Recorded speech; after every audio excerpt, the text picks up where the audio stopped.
right? I'll blow this up some more for y'all.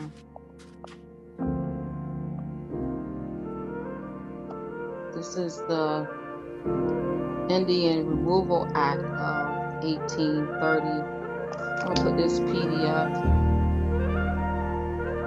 in the chat.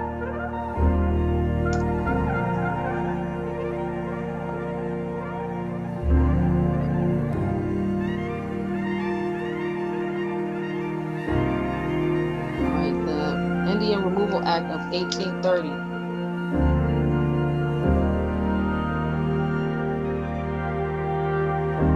An act to provide for an exchange of lands with the Indians residing in any of the states or territories, and for their removal west of the Mississippi or the river Mississippi. An act to provide for an exchange of lands. So they wasn't taking anything over, all right? This was an exchange for lands with the Indians residing in any of the states or territories, and for their removal west of the river Mississippi.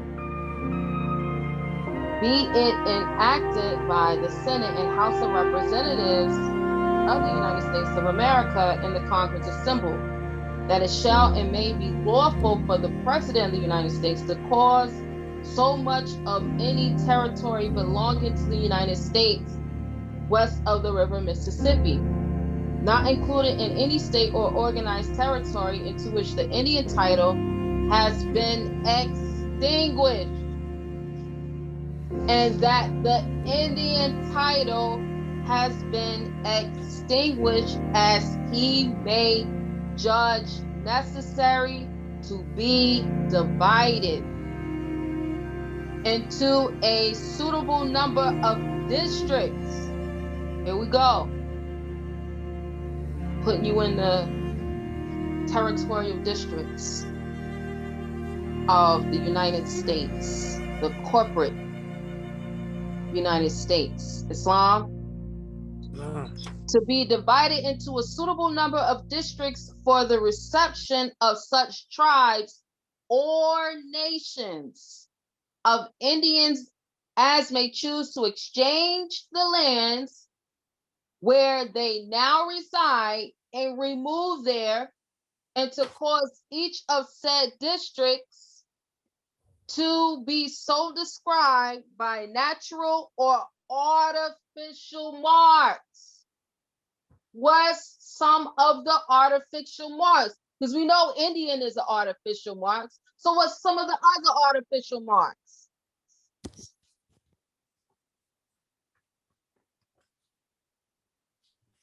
Negro, black, Islam, and colored. black, Negro, Islam. Islam. These are some of the artificial marks. Said as to be easily distinguished from every other. Section 2.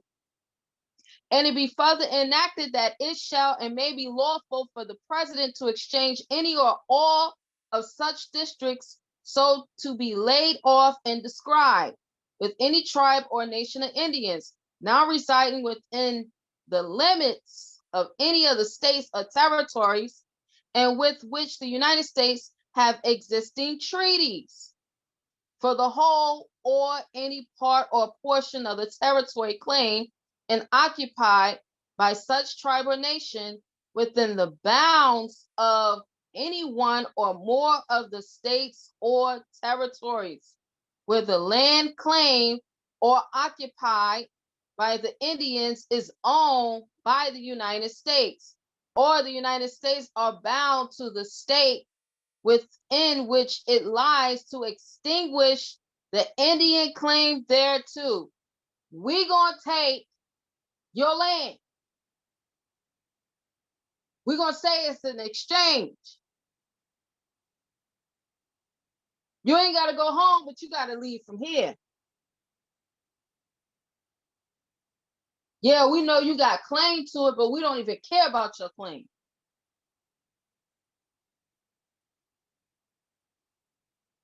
This is the 1830s. This is 1830.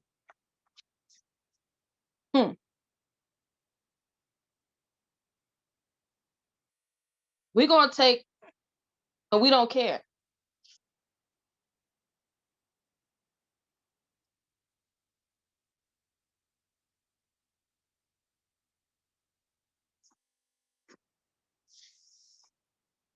Whatever we say.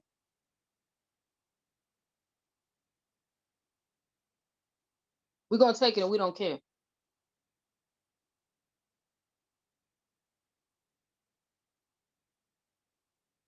Section 3. And be it further enacted that in the making of any such exchange or exchanges, it shall and may be lawful for the president, solemnly to assure the tribe or nation with which the exchange is made, that the United States will forever secure and guarantee to them. What is a guarantee? What's a guarantee, y'all?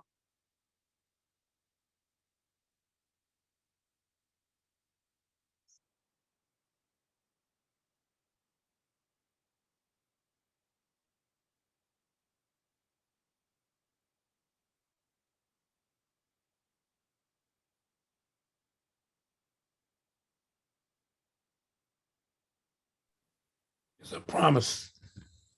A promise.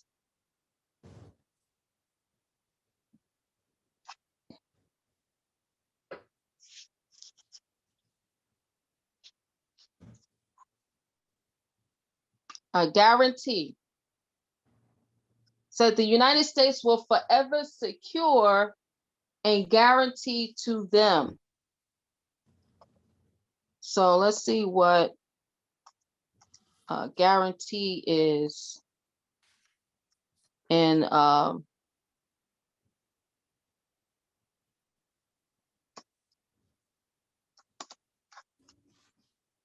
financial terms, because we want it in the correct context.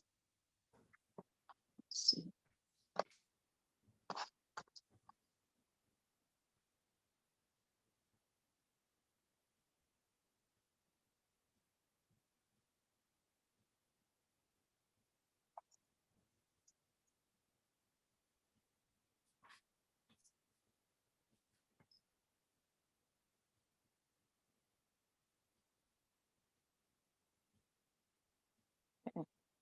A financial guarantee is an agreement that guarantees a debt will be repaid to a lender by another party if the borrower defaults.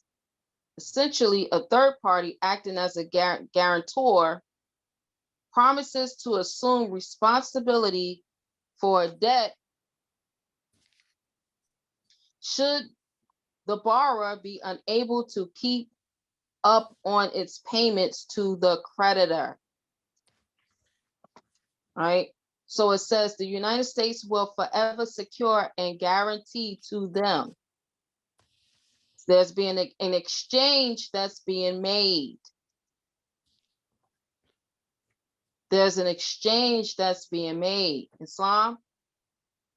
And if they prefer it, that the United States will cause a patent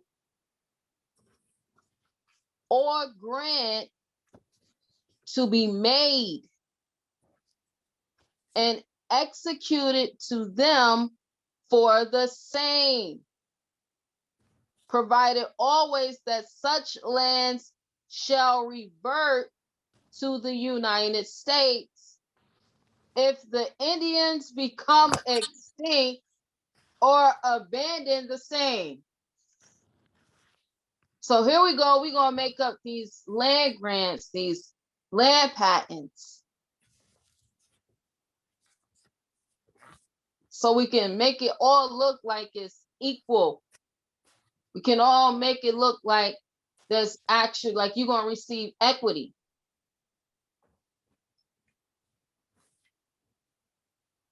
Like it's a lawful exchange.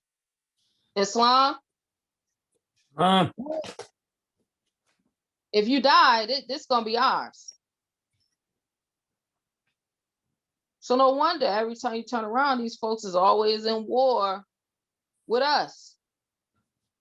Because right after this, you got another war. You got the Mexican War. After that, you got the Civil War.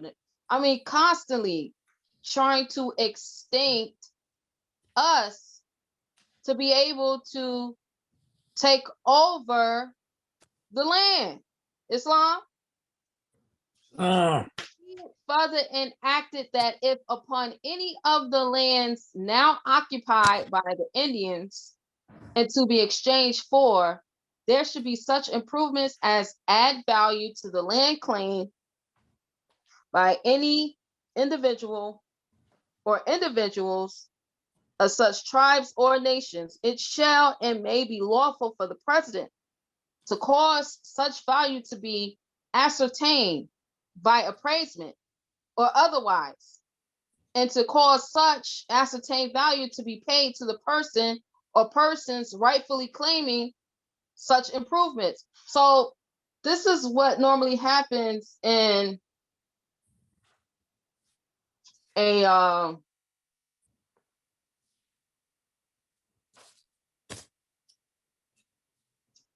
this is normally what happens when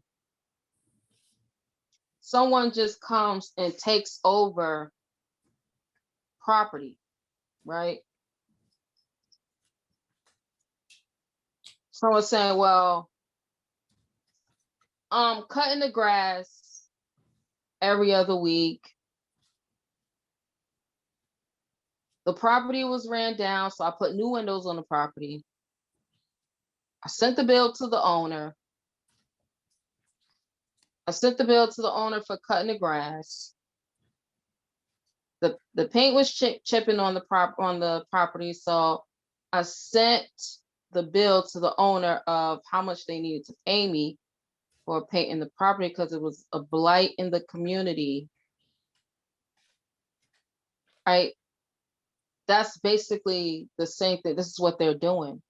We're going to make appraisals, and then we're going to put this on the property and this and that, so on and so forth on the property. And we're going to get it appraised after we've made these quote unquote improvements. Who said there was improvements? I mean, let's be honest. Who really said that this stuff that they put on here was improvements? Just look at what has been built in the last 100 years and look at it today. Like, let's look at some examples like St. Louis. Look at what was built in the early 1900s in St. Louis, and look at St. Louis today. It's ran down. It's a blight in the community.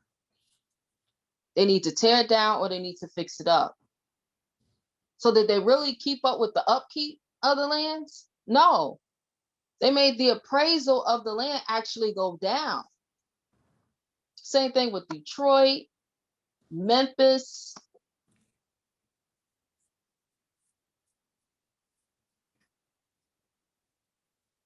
Oakland.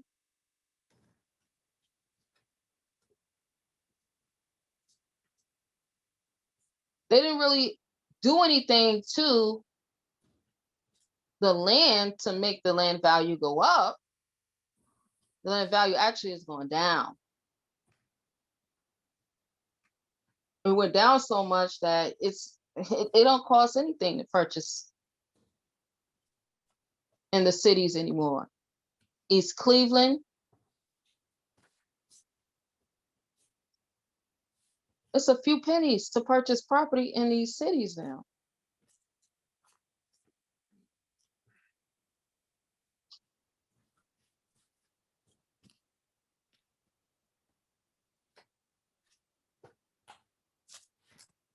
It says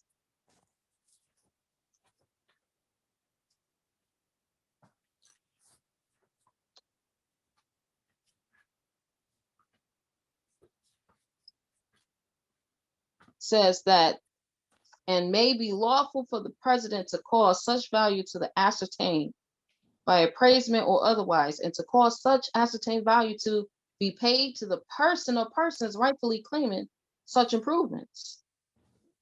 And upon the payment of such valuation, the improvements so valued and paid for shall pass to the United States, and possession shall not afterwards be permitted to any of the same tribe. So because we fixed up and added value to your lands, you can't get it back because we added value to it. Who's signing on to these treaties? Like, there's no way possible that any of us,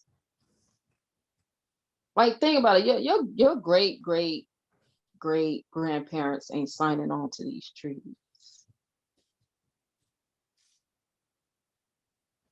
No, they're not signing on to nothing like this. And most of what we've been reading in these treaties, it just sounds like, who would agree to any of this? Why would we, like, it just doesn't make logical sense that we would actually agree to do much of what's in these treaties. These treaties are laughable. That's right. Islam? That's right. That's what I saw.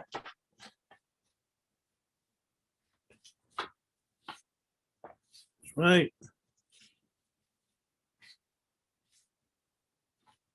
It said, and it be further enacted that upon the making of any, so this is section 5, and it be further enacted that upon the making of any such exchange as is contemplated by this act, it shall and may be lawful for the president to cause such aid and assistance to be furnished to the immigrants as may be necessary and proper to enable them to remove, to give them such aid and assistance as may be necessary for there to give them such aid and assistance for their support and subsistence for the first year after their removal. So you know what? We're going to aid you and we're going to give you assistance. No, this is not called assistance. This is not aid. This is not assistance. This is not aid. You're supposed to be paying me for the grant of this land. You're supposed to be paying me because I'm providing you a way to be able to live on my land. You're not aiding me. You're not assisting me. This is supposed to be an exchange.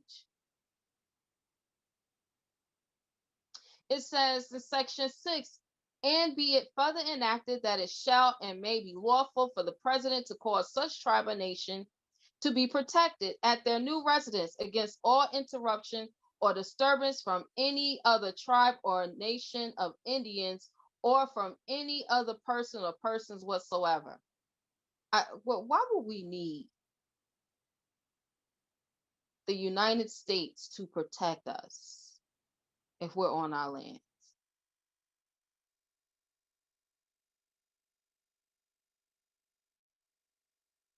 Section 7, and it be further enacted that it shall and may be lawful for the president to have the same superintendence and care over any tribe or nation in the country to which they may remove as contemplated by this act, that he is now authorized to have over them at their present places of residence, provided that nothing in this act contained shall be construed as authorizing or directing the violation of any existing treaty between the United States and any of the Indian tribes. Like, does this make any sense? Because, I mean, this is 1830.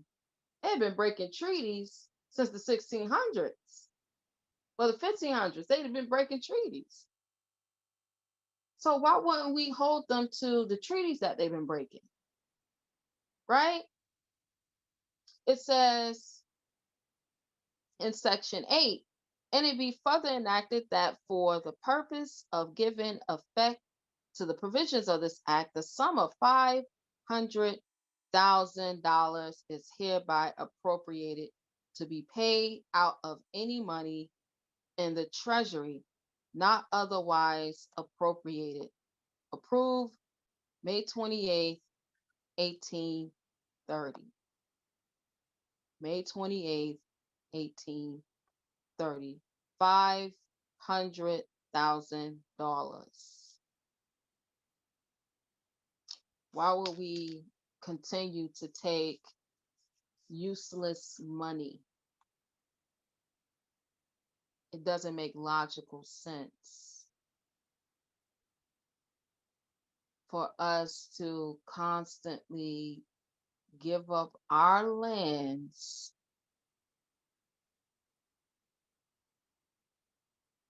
like if I own some land, right? Or any of you on that's in a meeting, if you own some land, you just gonna give up your land and move somewhere else for $500,000, and then when that person that's supposed to pay you don't pay you, how are you going to get your land back? How are we going to get our land back?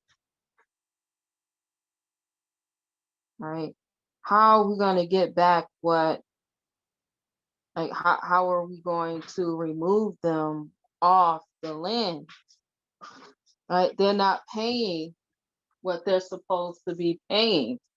You know, they owe us and they have not been paying. How are we going to get our land back? And why do we continue to participate and giving up what is ours? Like, why do we keep doing this? It just doesn't make any logical sense. Every treaty, this treaty has been broken, and that treaty, and another. It's like bad business deals. All the time. A bunch of bad business deals year after year, month after month. So it's like, you know, when you own property and you know you're constantly running down, right? You're using the United States government as the property manager, and you're saying to the property manager, hey, these people that's supposed to be paying us, they're not paying us. You know, we didn't move we didn't move and gave you the land. You're supposed to pay us annually. We're not getting paid. And then you come back and we like say we go to court, and then it's like, okay, yeah, we're gonna pay you here. Here's something. I'm gonna put something on it. You know, like back in the day, y'all remember back in the day we used to have like rent-a-center. Yes, You ma'am. know, when you know when you was in college, you used to have rent-a-center, and you couldn't pay rent-a-center the whole amount, and they come to the door with the dolly, and they like, we about to take this, we about to take your bedroom setup out of here, and you like, no, no, no, no, no, don't take it. And they're like, well, how much can you put on it today? It's like every time you see a new treaty, it was like, how much can you put on it today? We're gonna let you live. We'll continue to let you live on the land. But how much you got today to put on? It was like that type of deals was going on, and they still have not paid. To this day, they still continue, still the violations. Oh, you know what? If you integrate with us, the more you integrate with us, right? The more you participate, you want to be a citizen in our corporation, then We're not gonna call you Indian no more. So we definitely ain't calling you Moor anymore. That's been gone. We've been stopped calling you Moor. Now we ain't gonna call you Indian no more now either. You ain't gonna be known by your tribal names, your nation names, none of that. You gonna be a Negro. We're gonna make you black. Islam. Islam. So I wanna read from the legacy of the Indian removal.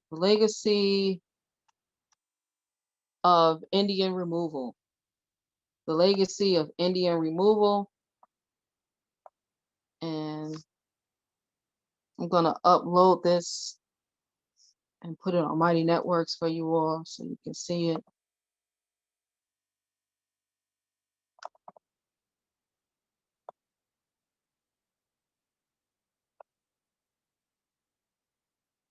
This is The Legacy of Indian Removal by Theta Purdue, probably with the Purdue family. Those chickens down there down south. Says removal is where most historical accounts of Southern Indians end. Remember, if you die, then the land becomes ours, right?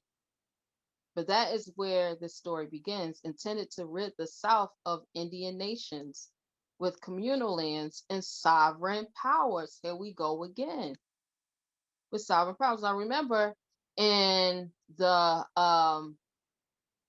Delaware's Moors or the Lenape Moors, right?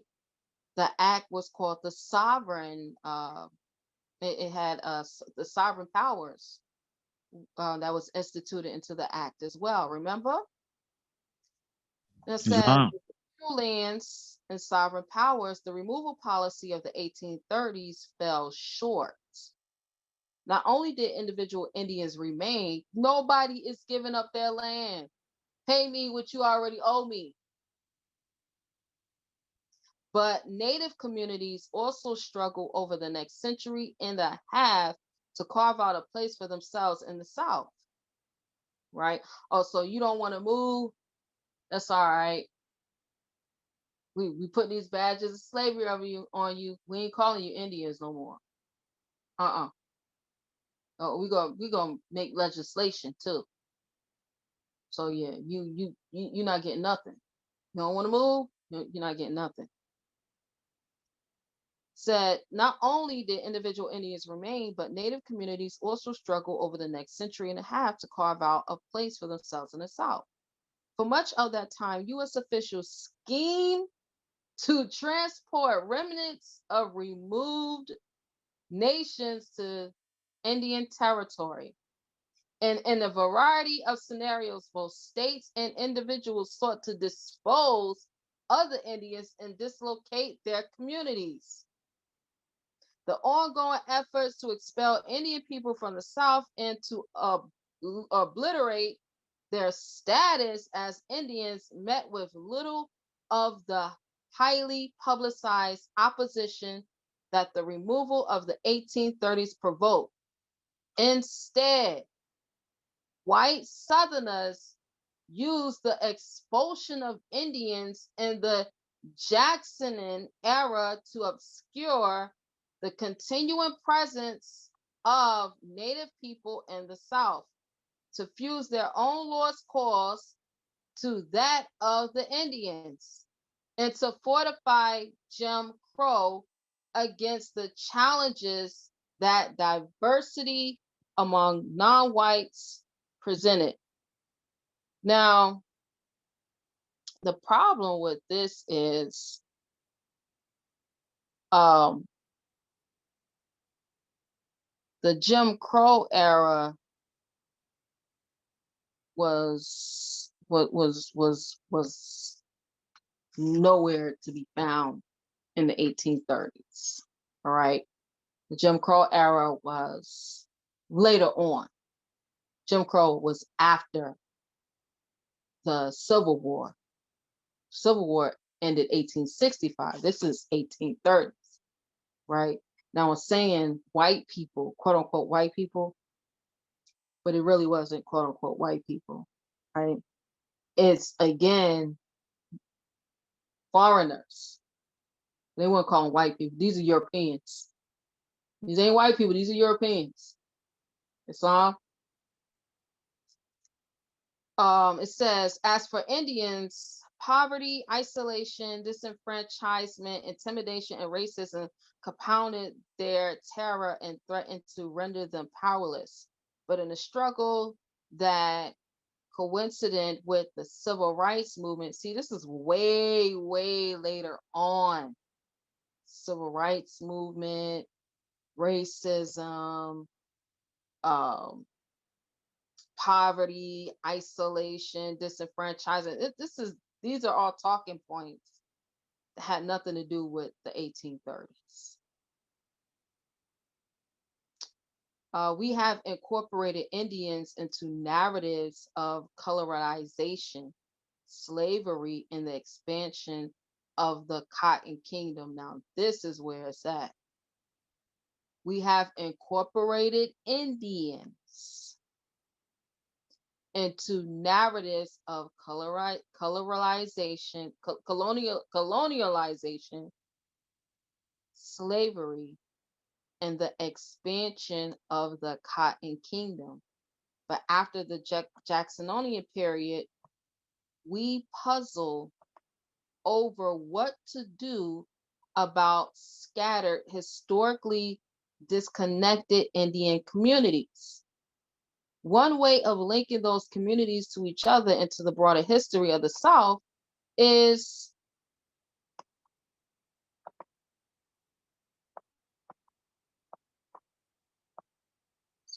recognize the removal served to solidify a biracial South and reinforce white power long after the Trail of Tears ended. Furthermore, Native resistance to dispossession and segregation helped loosen the hold of Jim Crow on the region. Most Southern historians are aware that the United States government removed the so-called five civilized tribes, a term Indian historians no longer use. And some scholars know that remnants of 4 of the tribes remained in the South, never left. We're not going. We're not leaving.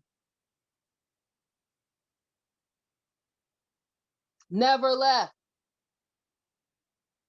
A private reservation granted under the 1814 treaty that ended the Creek War. Now, didn't I tell y'all many times over that the same time that they're saying they having these wars, like the War 1812, we have wars that's going on right here, and they literally have placed themselves into our actual history to become relevant in modern day? Islam said that an 1814 treaty that ended the Creek War provided land in Alabama on which a community co-signed on one that the United States recognized in 1984 as the Porch Band of Creeks. Cherokees in North Carolina who had received private reservations under a 1819 treaty and subsequently lived outside the Cherokee Nation formed the nucleus of the Eastern Band of Cherokee Indians, recognized by Congress in 1868. Thousands of Choctaws, which used to be the Choctaw, not the Choctaw, but the Choctaw, who unsuccessfully sought reservations under their removal treaty, remained in Mississippi. That's the reason why it was unsuccessful, because they wouldn't move. We're not going to be a part of your treaty. We're not signing anything. We're not going to let you be our trustees. We're not the so-called children of Israel. Islam, we're not AKA minors. We are of full age. We don't need your protection. Landless and impoverished until the United States stepped in and after World War I, and then in 1945 accepted the tribal constitution that formally established them as the Mississippi Band of Choctaw Indians. And in southern Florida, Indians who avoided capture in the Seminole War, we was always in war. The Seminole War struggled to survive in the swamps and marshes. In 1957 and 1961, they constituted Seminole and Miccosukee tribes under the Indian Reorganization Act. Now, the crazy part about this is they talk about the marshes and the swamps in Florida. That's because Florida was so hard for them to get into, y'all. They could not go through Florida. Even if you put out a drone right now and you look down in Florida, you'll see that it's still nothing but marshes and swamps. Much of Florida is still to this day unincorporated.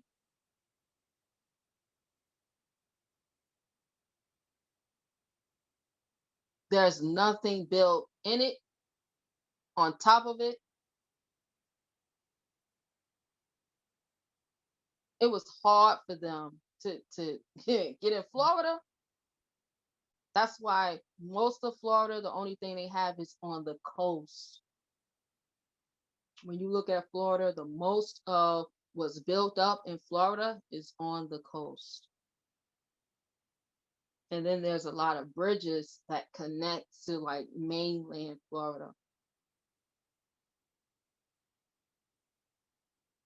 Islam says, as the dates of their formal organizations indicate, the United States in the aftermath of removal did not officially acknowledge any of these remnants as tribes.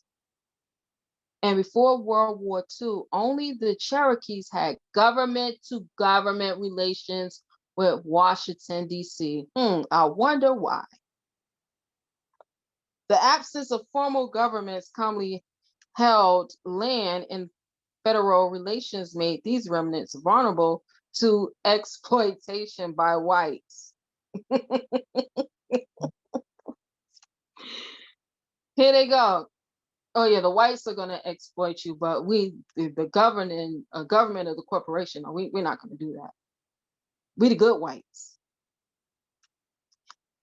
He saved 65 countrymen, but he failed to secure. Hold on.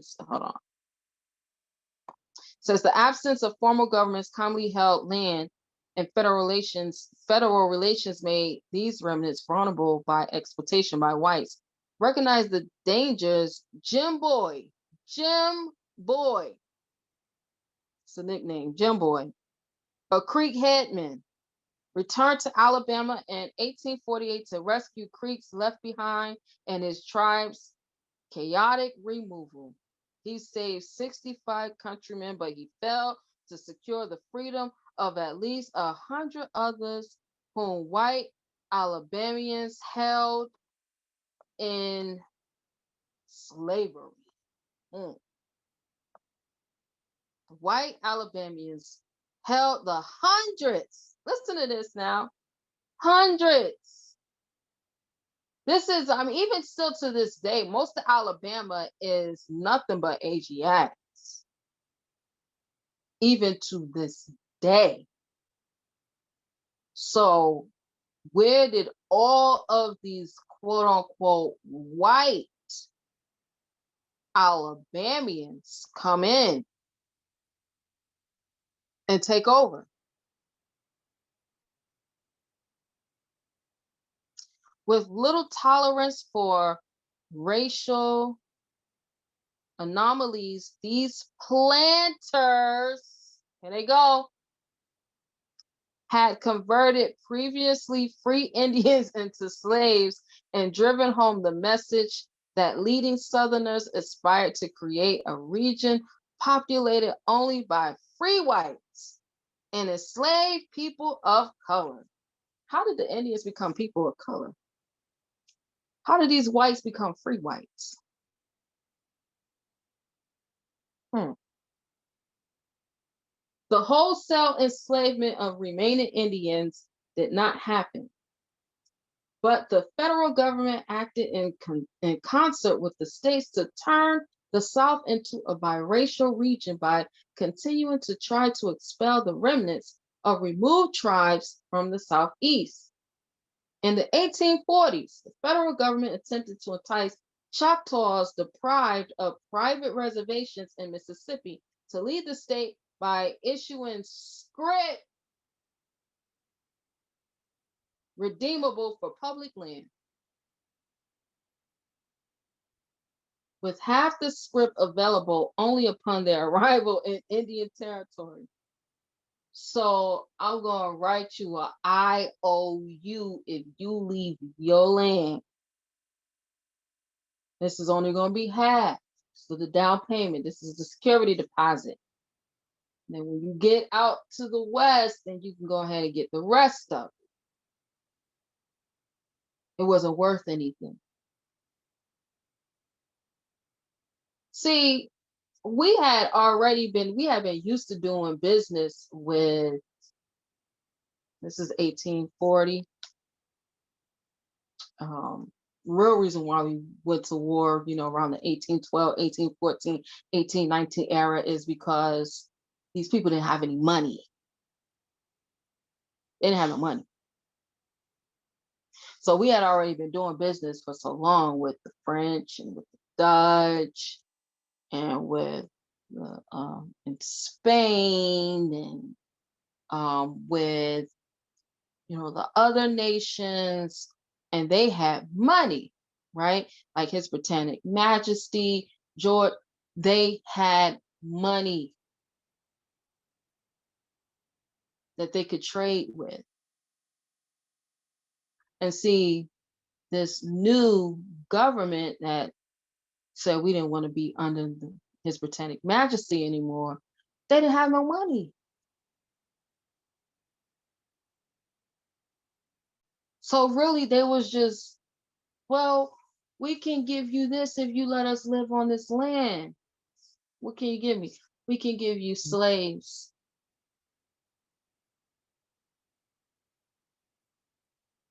We can give you workers. That's really what the slaves were. The slaves were workers, laborers. We can give you laborers because that's the only thing we have. We don't have any money. We owe France because France actually helped us out to beat King George. We didn't want to be under him anymore.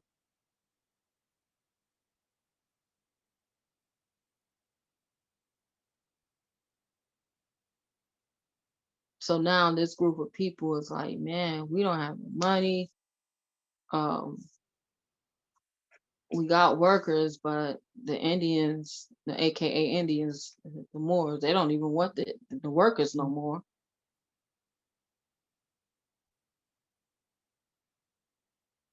Because they're not really skilled. We need workers that's really skilled workers.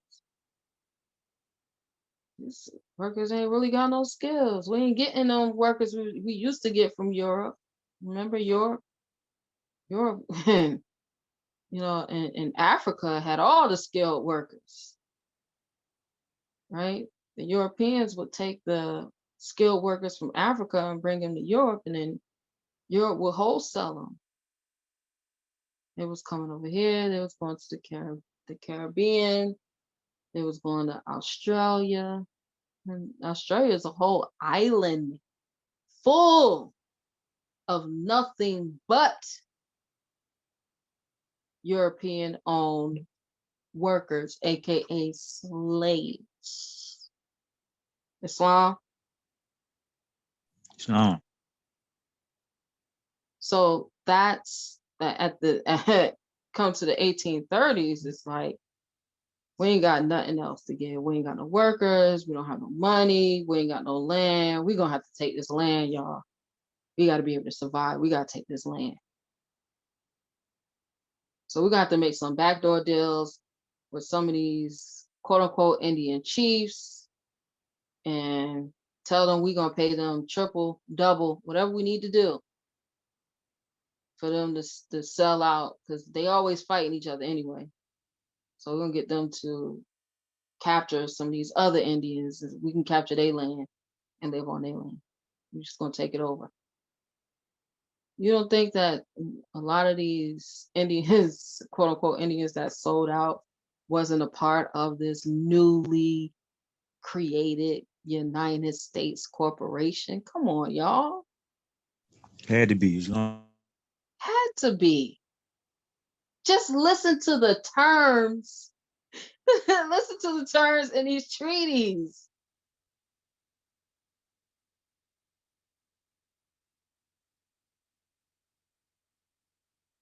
You know that sound like somebody Asiatic and wrote that treaty up.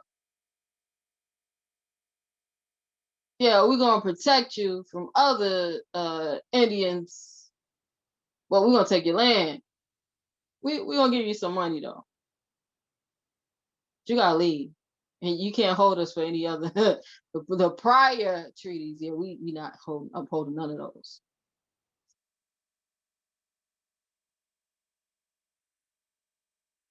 It's all it said many desperate Choctaws took the offer, but about 1,500 still remained in Mississippi at the end of the decade. In the same period, the United States made an effort to convince the Cherokees in North Carolina to remove west. But the only people who demonstrated much interest were white men. Listen now, were white men with Cherokee families. Why? Because they didn't have any land. These Europeans did not own land. Yeah, we gonna move. Y'all come on. Come on now. Pack up your little bags.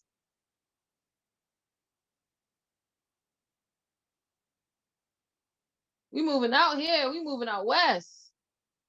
They're gonna put us up in hotel. And it's just like, it's like you know how when it's a natural disaster and FEMA come in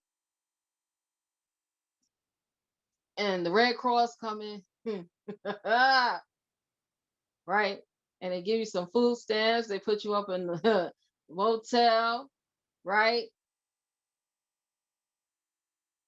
Ain't that what happened? It's the same programs that's being ran today.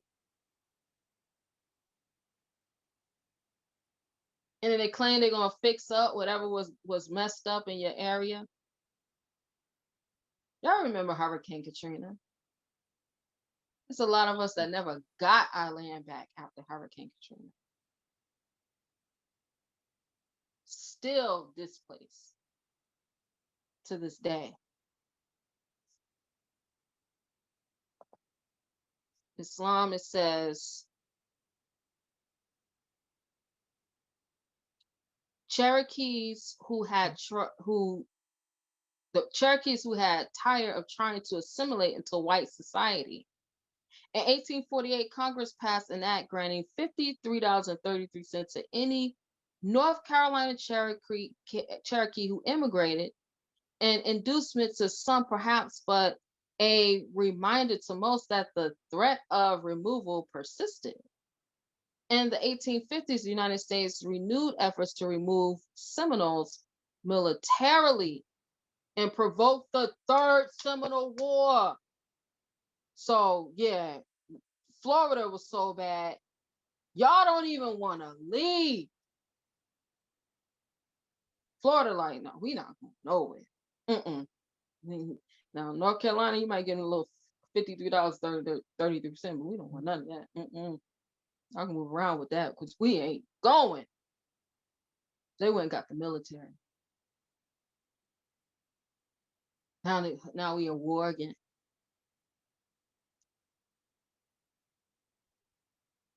The capture and deportation of Billy Bowlegs. Bellecue's ban in 1858 ended hostilities, but not the determination of remaining Seminoles to resist removal. We don't care if you capture Billy Bowlegs and we still ain't going. The same factors that gave rise to the expulsion of the 5 tribes, greed, racism, and political posturing led to the dispossession of other Southern Indians in the antebellum period. Here we go in the Civil War period. An indication of the pervasiveness of removal sentiment. Indian reservations in Virginia, North Carolina, South Carolina that dated from the colonial period faced dissolution as these states sought to make Indian land available to white farmers and make Indian people disappear into the amorphous category of free people of color. Didn't I? I've been saying it for so long, y'all. We gave them an opportunity to be able to have land to farm on. They created the Articles of Association for the Farmers Union because they reminded us, hey, the big homie, the Lord, God, Melchizedek,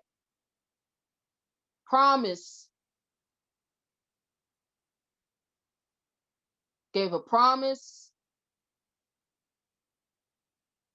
to the miners, the children of Israel,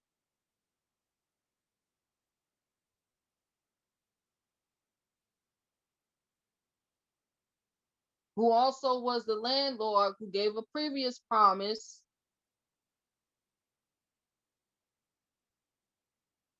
to man so that man would be able to till the land because there was no man to do that before. Genesis chapter 2.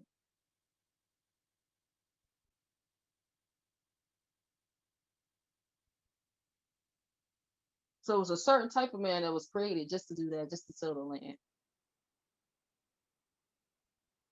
So we living on this, because all these are Abrahamic religions, so we still living off of that principle that man should have a lot, aka Abraham's nephew. Man should have a lot that he is able to till for food, clothing, and shelter. Y'all got to uphold this because you're the mothers and fathers of civilization. So you got to uphold this. You are the first one out of the water after the fall of man. Man fell.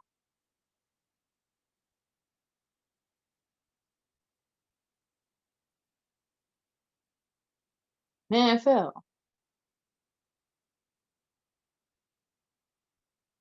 Man had all these experiments that it had created, breeding this creature with that creature and this creature, that creature. And it was detestable. Like, Allah's looking at his creation like, y'all just out here creating everything, ain't you? That's not good. Allah said when Allah created heaven and the earth that it was what? It was good. The night and the day that it was good. All this other stuff that man and woman out here just creating, y'all cool. What you got going on, sir? This is not good. This is tearing up the earthland. It's not good. So I'm gonna have to flood the earth 40 days and 40 nights to kill most of this stuff off.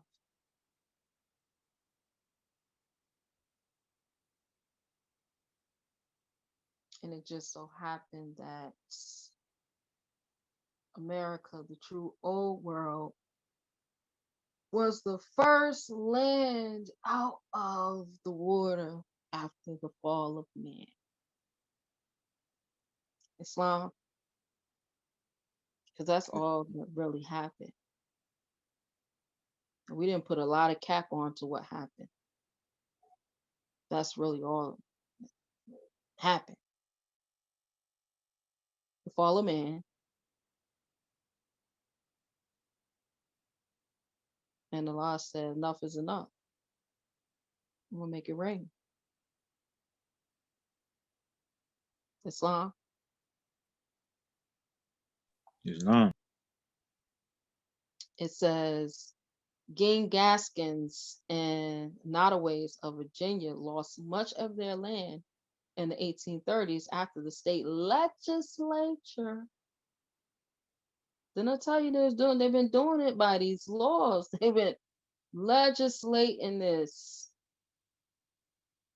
Remember, these are corporations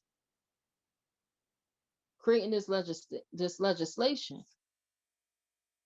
So you mean to tell me after I give you an opportunity to be able to clothe yourself, feed yourself, house yourself, now you're going to go out and create laws to throw me over? Like, y'all gotta know this was us doing this to us.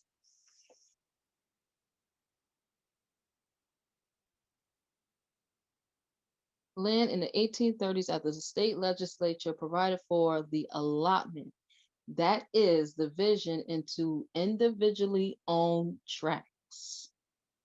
Remember the Chowan Indians. And reservations that dated to the 17th century. So this is the 1600s.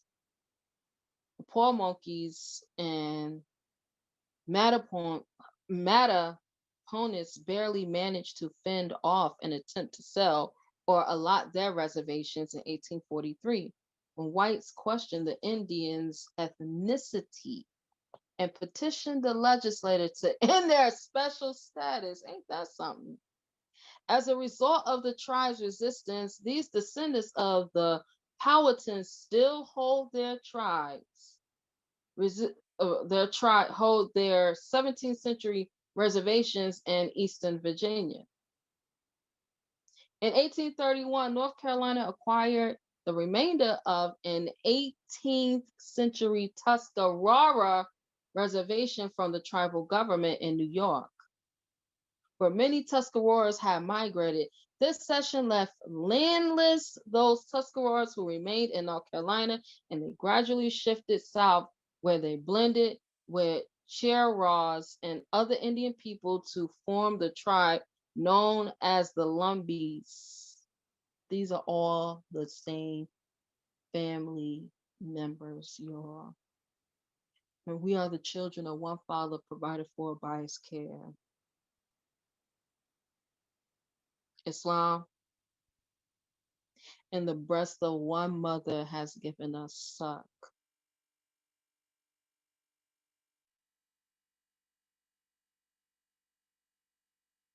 In 1840, over a rum barrel. Listen to this. This is how you know this right here. This is some black people stuff right here.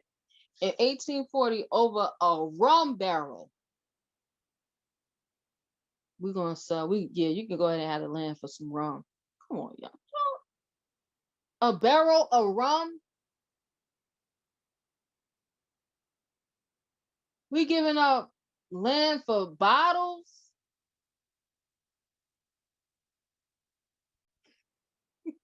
It ain't so.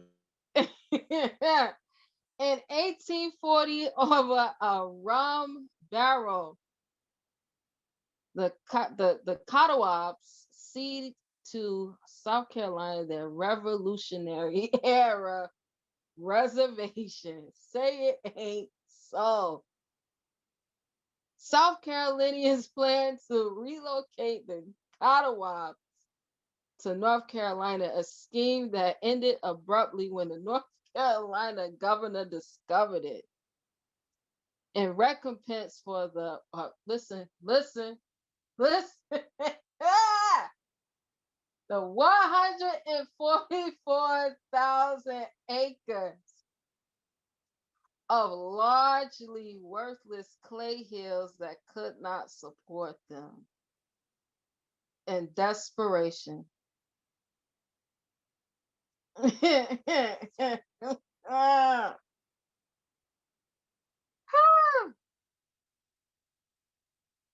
We giving y'all bottles.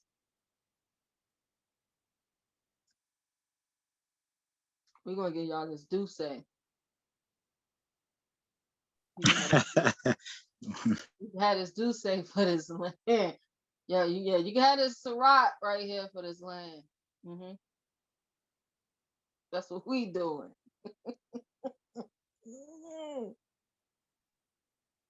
Yeah, go ahead and take that. 144,000 acres. You can have that. Just give me this bottle. Just give me a bottle of Douce.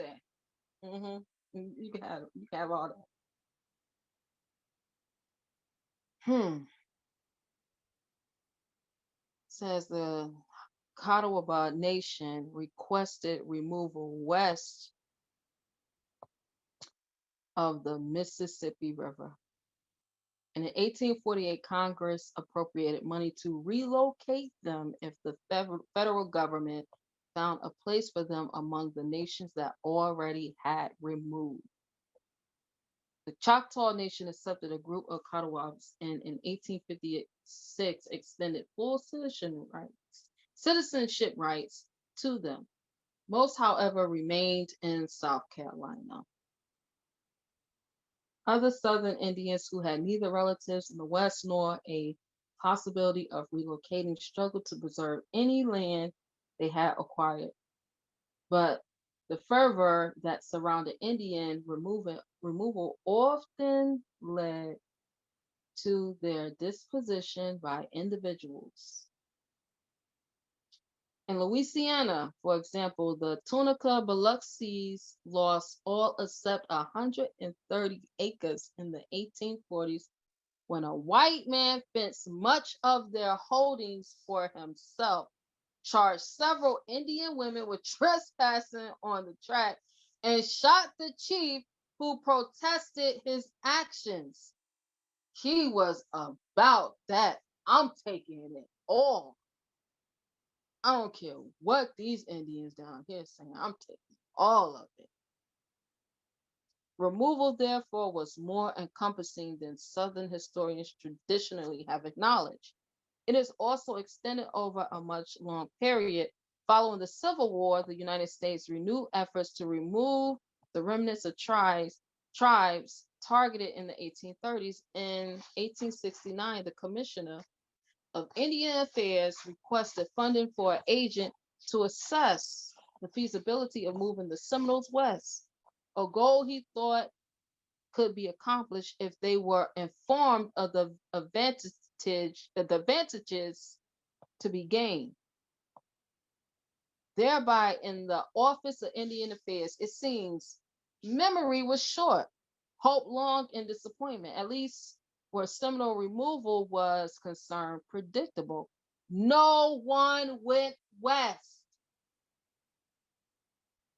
More susceptible to remove efforts were Cherokees who were not a part of the core land-owning group in North Carolina, because these were the $5 ones. These ain't the real Cherokees. These the Johnny come latelys. These the ones that come after. In 1871, 1872, approximately 100 of these Cherokees, having been disposed of all their lands and property fraudulently, encamped near an East Tennessee railroad station in a destitute and suffering condition to await transportation that the United States had promised, but was slow to deliver. Their ordeal seemed to mirror the Cherokee experience of 1838 and dampened further pro-immigration sentiment among Cherokees. Reluctant to remove extended to Choctaws as well. Between 1889 and 1891, the Choctaw Nation in Indiana and Indian Territory actively encouraged the Mississippi Choctaws to join them, even appropriating funds for a Choctaw Nation representative to visit the Mississippi group. But this effort met with limited success. Fewer than 200 Mississippi Choctaws immigrated. The most serious New South effort to rid the region of Indians came at the turn of the 20th century. Here we go, 1900s. Here we go. When their presence and their racial ambiguity began to complicate Jim Crow laws. Thousands of Indians lived in the South, and they composed an extraordinarily diverse group. Many descendants of Cherokees, Choctaws, Creeks, and Seminoles lived in Indian communities, but others intermarried with whites and blacks and assumed those racial identities. So they ain't been Choctaws, they ain't been Cherokees, Chickasaws, Seminoles, and so long. They became white, Negro, black, coloreds, Ethiopians, etc. Although some preserve knowledge of Indian ancestry, others concealed this chapter of their family's history. This is why your grandmother told you was Indian, but couldn't tell you exactly what tribe you came from. Or the aunt that they said was always crazy always would say that you was Indian, and everybody else in the family would laugh at you. Or your grandfather, your great grandfather, everybody would say he was senile. And the family would laugh at him. Islam? Islam. Knowledge of Indian ancestry, others concealed this chapter of their family histories because it wasn't popular, because we have fully integrated so much. I mean, Michael King Jr., aka Martin Luther King, said, I have integrated us into a burned-in building. Islam? In addition to the people whose tribes removed, there were Indian communities that had no history of relations with the United States and were not slated for removal. So, some such as the Tunica Biloxis and the Chittimachis in Louisiana had land the tribes had possessed since before the Louisiana Purchase.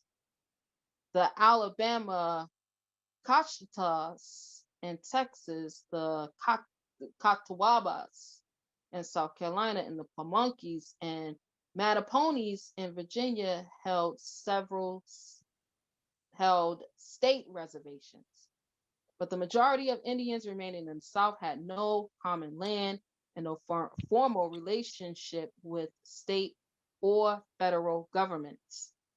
As states segregated not only schools, but also transportation and public accommodations, these people presented legislators with a conundrum.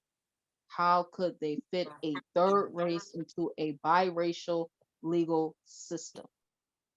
Solutions vary according to time and place, but generally the states categorized Indians as colored and made few separate provisions for them in Jim Crow statutes, insisting that intermarriage with African Americans had tainted Native people's Indian blood. States usually closed white facilities to them and refused to record them as Indian on official documents, although local and even state governments occasionally funded Indian schools or teachers. They more commonly insisted that Indians attended colored schools or that the federal government provided education for them. The Office of Indian Affairs did acknowledge obligations to remnants of removed tribes.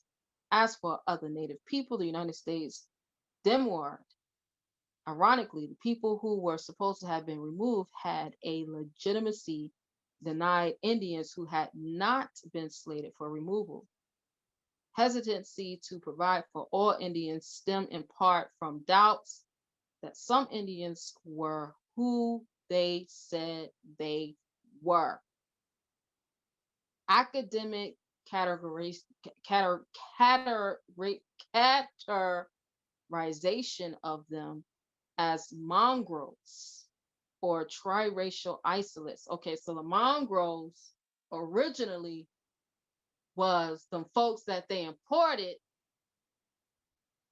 in the 1700s. Yeah, the mongrels was the people that originally they reported in the 1700s. Here it is in the 1900s.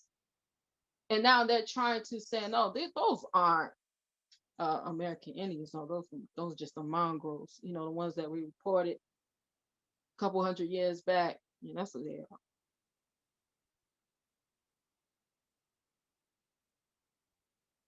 Or triracial isolates. Undermined public acceptance of their Indian identity and in the 1930s led to anthropometrics tests to determine racial ancestry. Many Indians feared losing their identity as Indians, but they often also subscribed to the racist views that gave rise to Jim Crow. Both factors drove a wedge between Indians and African Americans. There is no such thing. Most Indians refuse to attend colored schools, ride in colored coaches, live in colored neighborhoods, or accept employment in what they considered to be colored jobs. The result was isolation, not just from whites and blacks, but also from other Indians, saying, we're not integrating. We don't want no parts of none of that. Mm-mm. Remnants of removed tribes regarded with suspicion those Indians not targeted for removal. Such skepticism reflected distinctions whites made, not in law perhaps, but in practice. In 1940, the president of the University of North Carolina confirmed the eligibility of Cherokees for admission to whites-only state university. Now, this that was against the law itself. It was against state funding.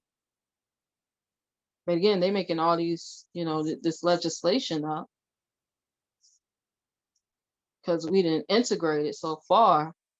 It just keep going further and further and further and further. We keep integrating. We want to be black so bad. Whites only state universities. Yeah, state universities been getting federal money since the Morrill Act back in Lincoln Day.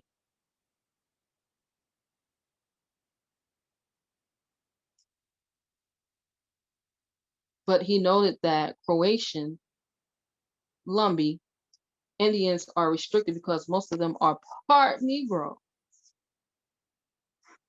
Such distinctions made Cherokees wary of admitting anyone except Indians from removed tribes to the federal boarding school on their reservation. And the Office of Indian Affairs concluded that the majority of Pamunkeys had so little Negro blood that it is hardly evident the Cherokees agreed to accept those children or the children of similar appearance. So here we are now with the brown paper bag test. Cherokees did not quibble about admitting Choctaws or Seminoles to the school because their link to removed tribes made their identity unaccessible. But for most Indians, unassailable. But for most Indians, distant ancestry was difficult to prove. Even unfounded charges of African Americans in a lineage discredited assertions of Indian ethnicity. A history of removal affirmed the Indian identity of remnant peoples, but that acknowledgement did not necessarily give them access to schools, social services, transportation, public accommodations, or jobs reserved for whites. White schools in Western North Carolina, for example, denied admission to Cherokee students in the 1890s. The white school in Indiantown, Florida, expelled because of local whites' objections the 4 or 5 Seminoles who had enrolled in 1916. Howard Creeks in Alabama gained admission to a white high school only in 1936, and as late as the 1950s, Mississippi Choctaws were restricted to the use of colored facilities and generally treated as colored. Whites conceded the racial identity of all those peoples as Indian, but Jim Crow's purpose was to protect whiteness, not segregate the non-white population in myriad ways based on ethnicity. State and local authorities usually insisted that Indians were the federal government's problem, and the willingness of the United States to make provisions for a people verified that they were Indian. Until 1934, however, the United States was trying to divest itself of responsibility for Indians, and authenticating additional Indians was unlikely. Indeed, removing Indians physically from the South or ending their legal status as wards.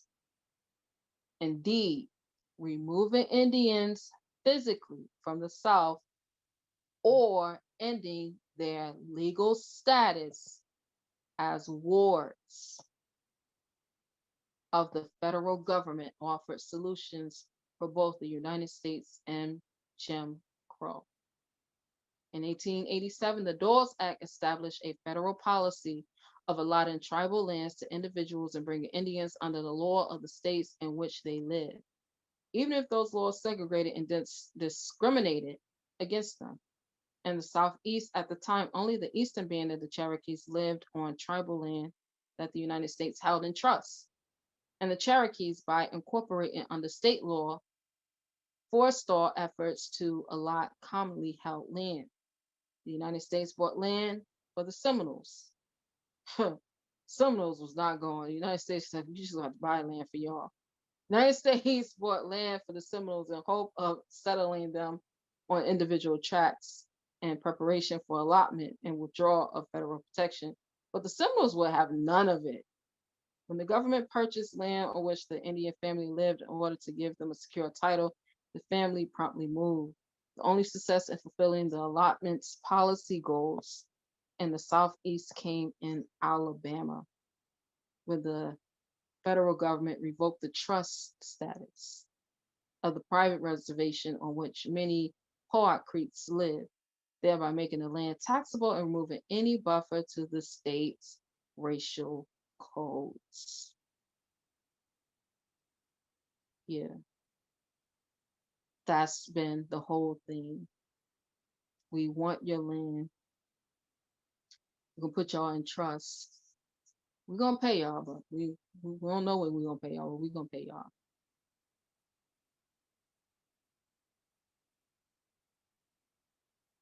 The Dawes Act exempted the southern nations in Indian Territory, but in 1893, Congress established the Dawes Commission to negotiate allotment agreements with them that would accomplish the same goals under the terms of the 1830 removal treaty. Mississippi Choctaws retained citizenship in the Choctaw Nation, a circumstance that entitled them to allotments in Indian Territory. The absence of records, the opposition of landlords who held many Choctaws and peonage, and the Indians' fear of anything having to do with the federal government hampered the enrollment of Choctaws in Mississippi for allotments in Indian Territory. Add to these factors bureaucratic bungling, shyster lawyers who defrauded their Indian clients, and poverty so severe that people who receive allotments often could not afford to buy a rail ticket to go claim their land, and the result was failure to rid Mississippi of Choctaws. In 1903, when enrollment ended, 1,634 Mississippi Choctaws had been added to the rolls of the Choctaw Nation. Some moved to Indian Territory, but many remained in Mississippi. Others returned from Indian Territory only to find their Indian schools closed, their communities dislocated, and their economic opportunities even more circumscribed than they had been. Picketed by Indians' refusal to disappear from Mississippi, both state and federal governments adopted a punitive attitude. Choctaw Baxter York told an interviewer that the government said to those who remained, "All right then, we're going to take everything away from you, even your happiness." York made this comment nearly 3/4 of a century after the event, but his anguish was still palatable. Continuing pressure to go west reinforced Native memories of the removal passed on from generation to generation through stories, songs, and even personal names. Seminoles in the 1880s bore names that invoke removal. Afanaka, or a lookout. Takyayaka Tisi, or hush, be quiet. It Takihai, or the one who shoots, and Abayik Hatklo, or people going. The practice did not end with the demise of those who actually experienced the Seminole War. Nancy Shore told an interviewer in 1999 that her grandmother continued to practice with names such as Ngali, meaning scared, and Shaktiai, or looking back, for her grandchildren. When she explained to the children the meaning of the names, the old woman recounted the story of their ancestors' escape from a boat that was taking Seminoles to Indian Territory. Sound familiar, don't it? Don't this really sound familiar? Islam. Islam. No one understood better Plucius, the United States could be than the Seminoles. In the earlier 20th century, drainage projects steadily opened the swamps in which the Seminoles lived to whites. But most Indians refused to move to reservation land that the United States had acquired. See, this is what the Army of Corps engineers is doing. We're going to flood you out. Settling on a reservation, they thought, made them vulnerable to removal. In 1911, a United States agent tried to convince Charlie Osceola,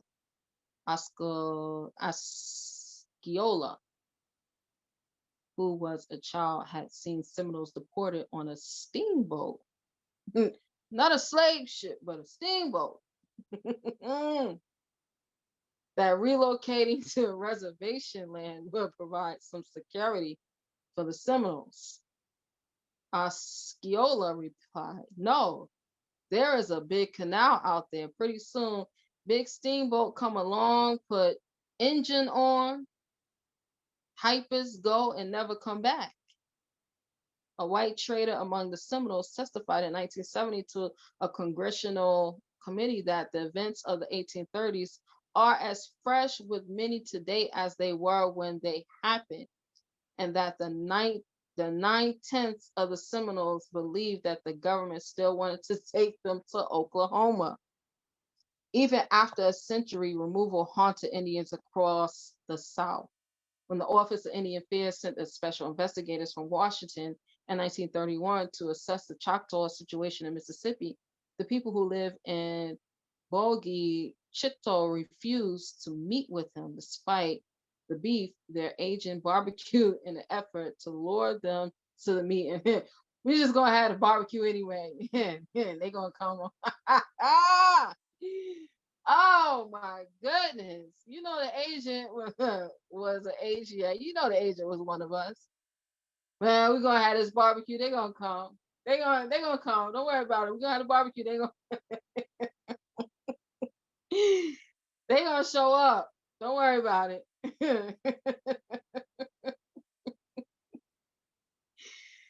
The agent barbecue in effort to lure them to the meeting. No, this is this is some awesome. They getting bottles of Douce for land. We gonna barbecue. They gonna come to the meeting. Yeah. We love a barbecue. I ain't gonna lie. We'll go to a barbecue for a back to school bash. Even if it's the public school bash, we still going for the barbecue. Public school. Even the Catholics, they throw a barbecue. You gonna see them Asiatics out there at the Catholic church getting them ribs. Baby back ribs. They give us Ciroc and Douce bottles for the land. And we gonna barbecue. They gonna come out anyway. Don't worry about it. Man, y'all. This is that nobody else deal with this stuff but us, y'all. Nobody else. Nobody else goes through any of this. Oh, he said, look, they coming to the barbecue. Fire that grill up. Man, pork chops, baby back rib. I'm telling y'all, I ain't never seen a barbecue without Asiatics. He said, don't you worry about it. He had already told everybody they coming from DC. Make sure y'all have y'all best of the best on. Make sure you go to the mall and get your new outfit now. They coming to the barbecue. So don't wait till you get down here and act like you don't want to come. Y'all better come get this food now. And meet this man. Innocent this man all the way from DC now. Y'all better not show out. We trying to get this money. They already owe us. We trying to just get the bag. And y'all don't even want to show up to the bar. Y'all better come get this food and meet this man. Islam. Woo. He said they wanted to do nothing. They wanted nothing to do with the federal government because of fear that, as one man put it, the government will take us away someday to Oklahoma. When the investigators sought an explanation of why many Choctaw sharecroppers. So the sharecroppers was so the sharecroppers really wasn't slaves. These were sharecroppers. Again, they own their own land. We was told that they were sharecroppers after slavery had ended and they was working on master land, but this is really their own land.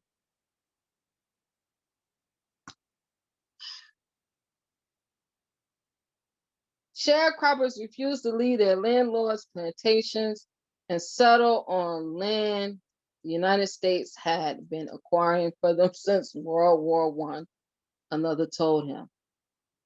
Why would I leave my land? Why would I leave my land and go to some other land? Old-time Indian Choctaw is scared to move because of forced removal years ago. Memory was long in Bougie Chictaw and made people wary of government. Overtures. At the end of the 20th century, many Choctaws still believed that a third removal was imminent. Indians often saw schools as an instrument of removal. This is the reason why we just really started going to schools. Their schools. This is actually something new, us going to their schools. See, the church missionaries is the ones who set up the schools. Before then, we wasn't going to their schools. We had our own schools, just like we had our own markets and businesses. We had our own. Remember, Martin Luther King said that he integrated us into a burning house. Yeah, this is something recent, us going to these public schools. We didn't used to do that. The Indians often saw schools as an instrument of removal. Such an association is not surprising since missionaries, here we go. Missionaries established schools in the Cherokee, Chickasaw, Choctaw, and Creek nations in the decade or so immediately before 1830, when Congress passed the Indian Removal Act. Refusing to send their children to school was one way that Indians isolated themselves from whites, and they believed the possibility of removal. Any issue involving education tended to become associated with removal. A dispute between the U.S. agent and the Quaker school superintendent over control of the Cherokee school in 1892 sparked rumors. The agent claimed that I was going to move Indians west if they did not let me have control of the school. In the 1930s, Choctaws believed that the government intended to first make a show of beneficent through education of their children and eventually, by this very means, bring about a forced immigration in 1830. For Southern Indians, removal became the touchstone for totally unrelated events. In 1870, a Paw Creek refused to answer the questions of a census enumerator. Here you go. He and his family all took to the swamp.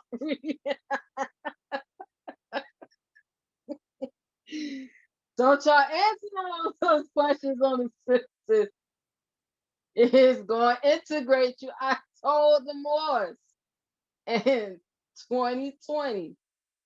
Don't y'all fill out that census.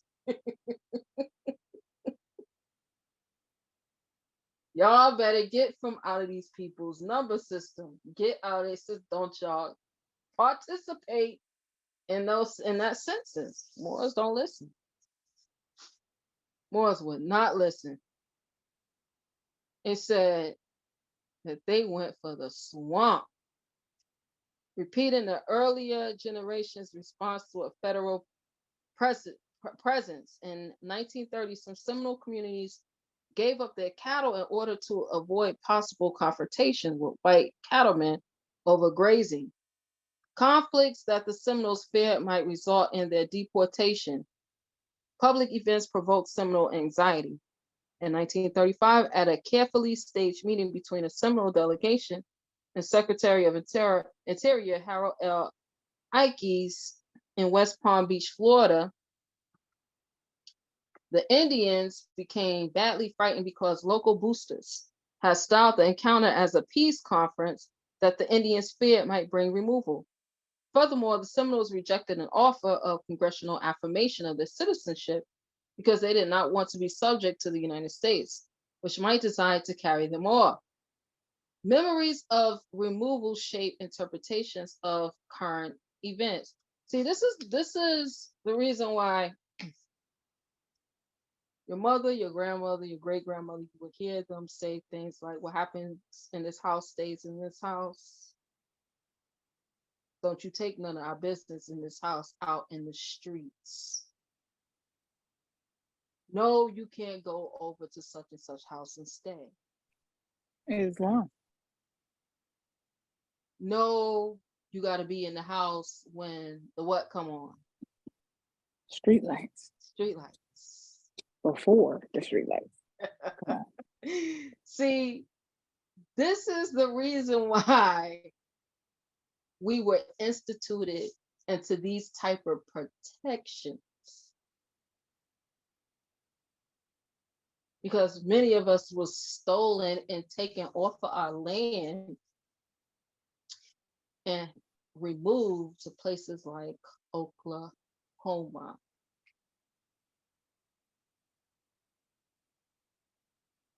Islam. It wasn't because, oh man, grandma just mean, we can't do nothing, we can't go nowhere, we can't. That's all new latchkey children type of stuff. Running outside all times of the night, hanging out. This is all new. We didn't get to do that. What? Hanging out? The slave catcher coming to get you hanging out? Slave catcher is the European government official coming to catch you. Yeah. Not catching you from off the coast of Africa, the coast of the East Coast, and then taking you westward. Islam, Sister Shamira, you got your hand raised. The more I read along with you, it just seems the further and further we got into the badges of slavery, we became more and more fearful of the United States government, forgetting who we are, forgetting that it's our land, and just accepting what came about. And my dad told me a story of he was the only one of the 12 children left in Mississippi. Everybody had moved either to California or to Detroit. And my grandfather kept trying to put fear in him to move. And white people is going to kill you. You're going to come up missing, all of this stuff. You need to come to California, blah, blah, blah, blah, blah. And so because he had a sister in Chicago, he had went there. It was too cold. And so he went to Detroit, and he said again, it was too cold. So he came to California, but he was like, he wouldn't have never come. And it took him a while to bring his family here. If my grandfather would not, we don't want you to end up dead down there by yourself. But yeah, so all of this is very, very, very, very crazy. Wow. Yeah. So we have to know who we are. Yeah. We have to. Definitely. Islam. Brother Sidney Hill. I'm all quiet.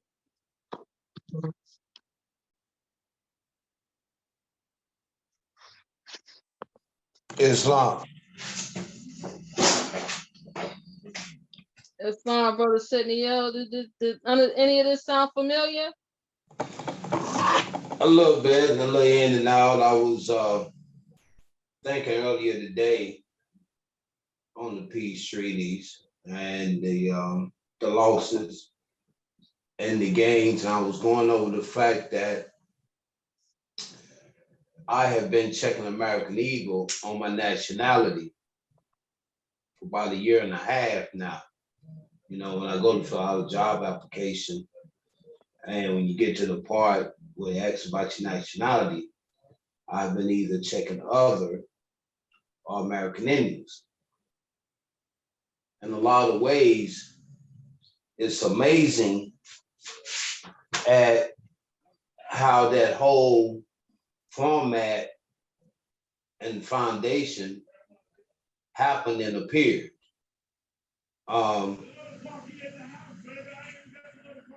With the Indians or the Native American losing the rights to the land and being put in bad situations, whereas they had to fight. And in that process, they won some and they lost some. And the little article that I sent around today, it was kind of wowing because we was doing some studies that involved the Abenakis a little while back. And that article refreshed the memory of that, and that article was about, the battle with the French against the Brits, and how a man lost his family. And one girl that was the man's wife got adopted in by the Abenakis. And then after the war, she wouldn't return home. So when we look at the things that went on during that time period, it was a lot of that. A lot of the Indian tribes adopted in. Right. people that was separated from their families. Mm-hmm. You know, dealing with the French Revolution and the Confederacy. Right. You know, so that's that whole ordeal within itself is something. Yeah, it is. You know, and as a Moorish American, we get to pick away at the seams of history for the truth within the matter. That's right. And I've been following the Blackfoot Nation since 2005. So it's extremely important, you know, learning about that Islam. Islam, indeed. Yeah. You know, the Blackfoot really is, and that was like a nickname for them, but they really started off as the Tar Heels. Right. And we know North Carolina is quote unquote Tar Heel Nation, right? Islam is speaking of that. I did not know that the Blackfoot started off as the Tar Heels. And yes, that's where the phrase North Carolinians come from. Mm-hmm. And the North State of North Carolina was mixed up in that big sweep of the Eastern Band of the Cherokees during the Trail of the Tears. Mm-hmm. Islam. Islam. So I'm gonna put this link of this in Mighty Networks. I'm gonna upload it to Mighty Networks so you all can have it. Islam. Anyone else with any comments or questions? Islam, I just want to say it's an excellent lesson. As I'm listening to this, I'm always blown away by the fact that they call these treaties, but these seem like hostile and forced takeovers. And, you know, it's just, you know, funny that we look at this and, you know, like you said, who would ever sign something like this if it was not under duress or with some sort of blade at your throat, so to speak. So it's just interesting hearing this and looking at all of this information.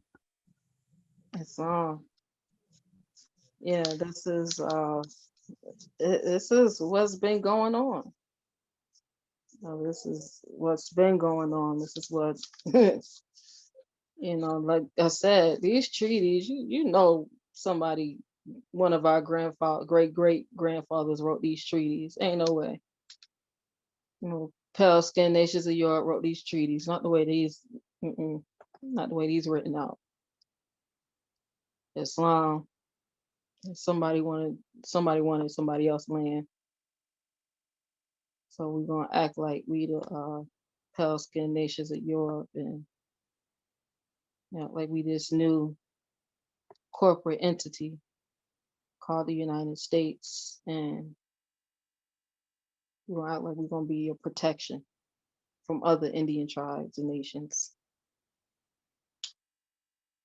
This is the, you know, how we really got into this is through what they consider as the slave trade, right? I told it was the transatlantic slave trade, you know, us coming from this place called Africa, coming over here, but we've been dispelled those rumors and lies. And we know that much of it was the inter-American slave trade, which was really the inter-American labor trade or workforce, just like how, you know, you get a raise if you move to another location for your job. Same thing that was happening back then. It's the same thing that was happening back then, right? Many of us had an apprenticeship. We were an apprentice, and we lived with our master to learn certain skills, or the slaves, quote unquote slaves, live with us many times. See where I was reading, and it said that the whites had married or intermarried with many of our nations. Islam. The apprentice, one who was bound by covenant to serve a mechanic or other person for a certain time with the view to learn his art, mystery, or occupation in which his master is bound to instruct him. Apprentices are regularly bound by indentures. In old law books, a barrister, a learner of the law. Apprentice, to bind or to put under the care of a master for the purpose of instruction in the knowledge of a trade or business. Is the business. That's all it's been about. Roots really played a huge factor on. We should really do a class action lawsuit against Roots, against the production, against the studio. We should do a class action lawsuit because it was a complete misrepresentation. It was a lie. It has caused many family members to no longer even speak with each other. Because even still to this day, you got family members that believe that they was from Africa, even though they grandmother, grandfather told we never. So the word African wasn't even a part of our lexicon. For many of us, we didn't know what an African was. Islam? Islam.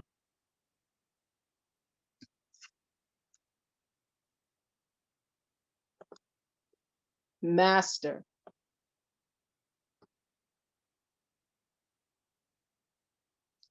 A man who rules, governs, or directs either men or business. A man who owns slaves is the master. A man who owns indentured servants is the master. The man who owns apprenticeship contracts is the master. He who has apprentices is the master. He who has apprentices is their master, as he has the government. As he has the government in direction of them. The U.S., the United States, is a government business. We've integrated into it. This ain't even the United States of America. This is crazy. The man who superintends and directs any business is a master or a master workman. It's crazy because you got Moors and the older Moors that'll teach you and tell us that we need to participate in this government.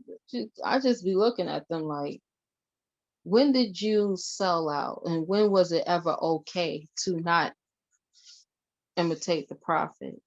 Because that ain't what the prophet told us. Oh, it's in your acts. No, it said in this said government. The only said government that's in the divine constitution and bylaws is the Moorish Temple of America. But then they'll say at the same time, oh, the Moorish Temple of America is not a government. The lies you tell.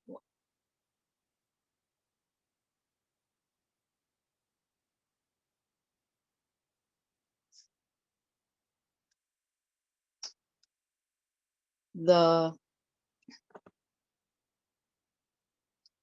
Moorish literature.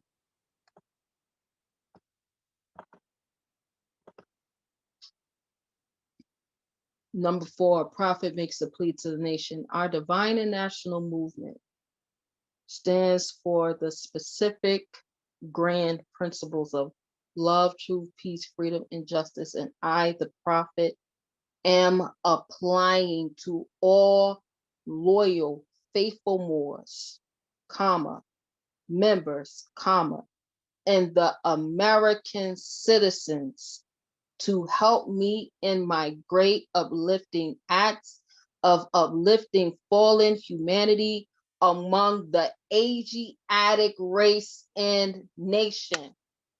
For I have suffered much and severely in the past through misunderstanding of what the movement was dedicated to. It is the great God Allah alone that guides the destiny of this divine and national movement. I know all true Americans are identified by national descent names to answer and apply to the free national constitution of this free national republic of the United States of America. Not the United States, not the U.S., the free national republic of the United States of America. That's why I am calling on all true national citizens to help me morally. Here's the spiritual. Here's the divine portion of the movement. Morally and financially, here's the national. And my great work I am doing to help this national government. The national government. It's not the United States. It's not the U.S. For without a free national name, without a descendant flag of your forefathers, Moorish American, there is not a national divine title of the government in which we live. This is from your true and divine prophet into all American and foreign sympathizers. Prophet Noble Drew Ali.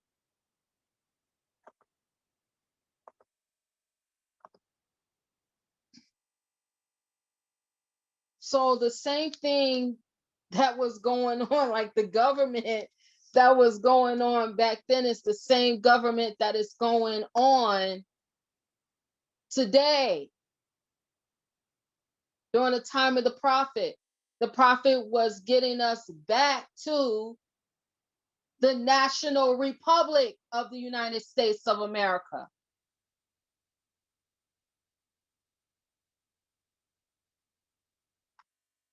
Right? That's why it was called the old Northwest Territory, the old Southwest Territory.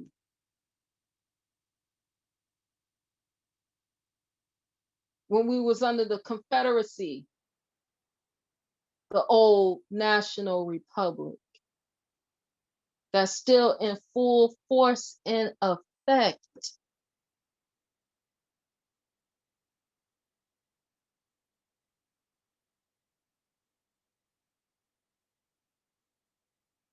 He who has apprentices is their master, as he has the government in the direction of them.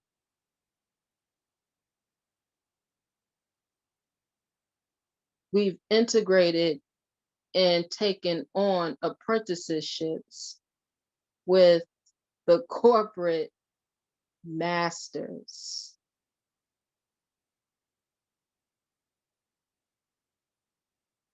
Right, so let's look at some of these.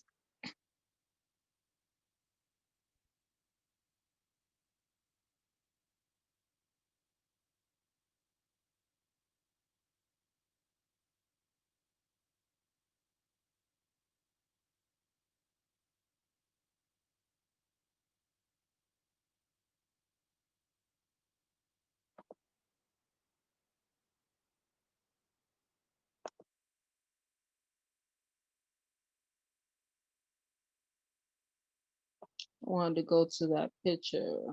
Hold on. Let me get back to it. Here it is. Says $15 reward. Notice.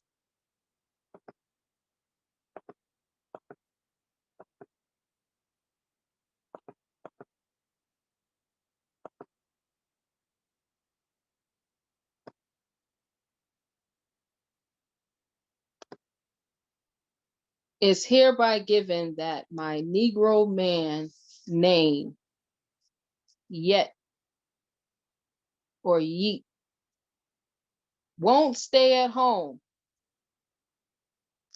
but runs at large to and fro. All persons are therefore forbidding to harbor, trust, or employ said runaway, even 1 hour on penalty of the law.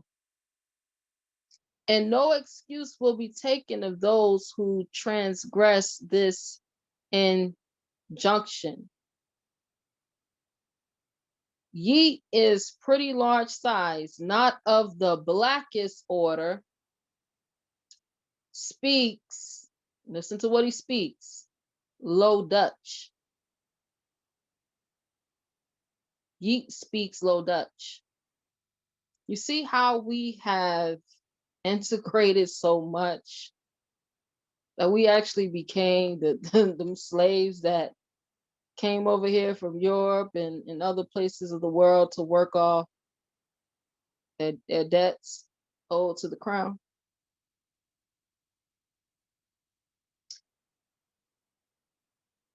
Yeet speaks Low Dutch. We wasn't speaking Low Dutch, but Yeet speaks Low Dutch and broken English and plays upon the fiddle. The above reward will be paid to any person who will safely return said Negro. Who's the said Negro in this notice? Yeet.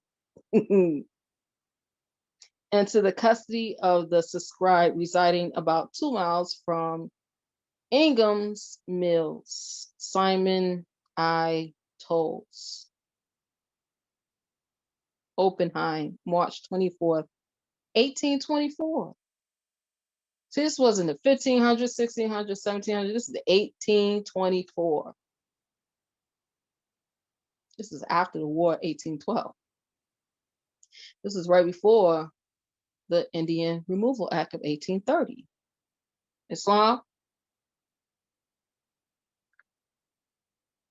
See if we can find another one.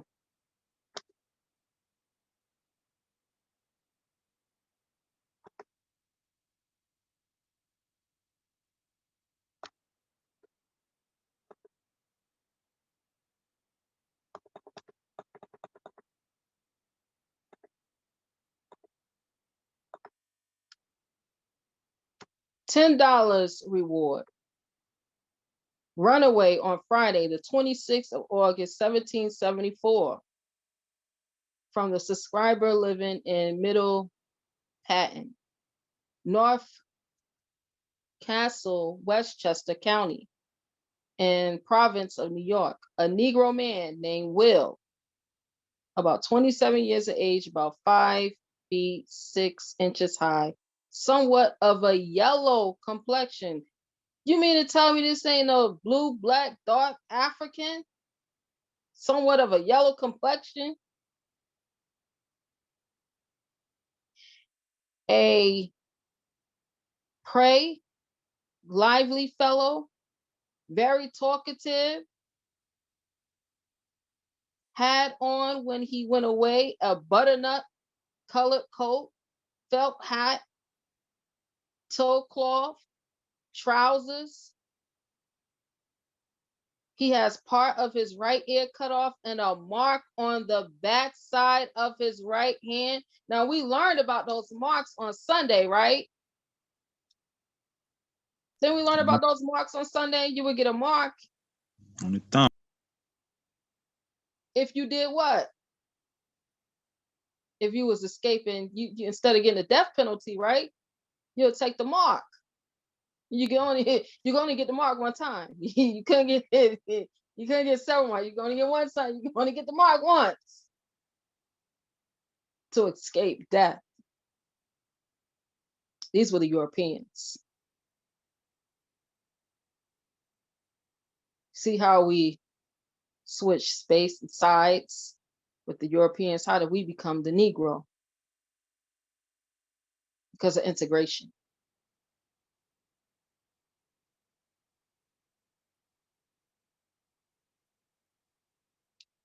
It said, whosoever takes up said Negro and brings him to his master, his what? His master. This Negro had penal service. He had to work off his jail sentence, his prison sentence, right? Because he was escaping the death penalty, so he had to work off his prison sentence. They had him up at Rikers Island, and then his master came and got him. Like,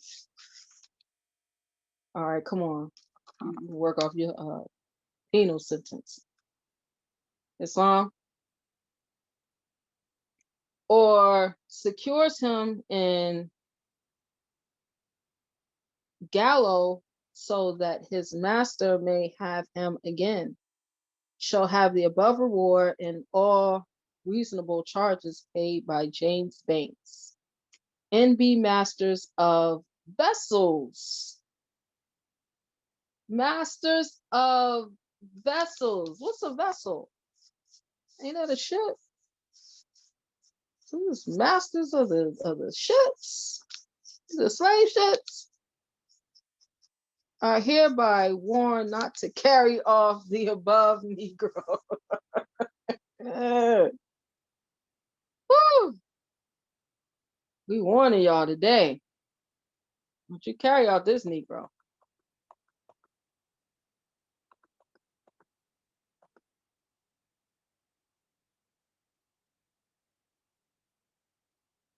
Let's see.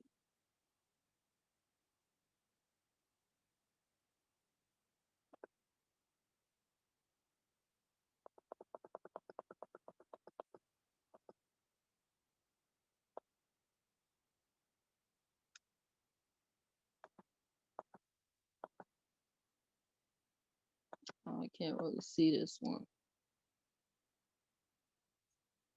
Let's see if I can pull up another one. Slaves long credit set.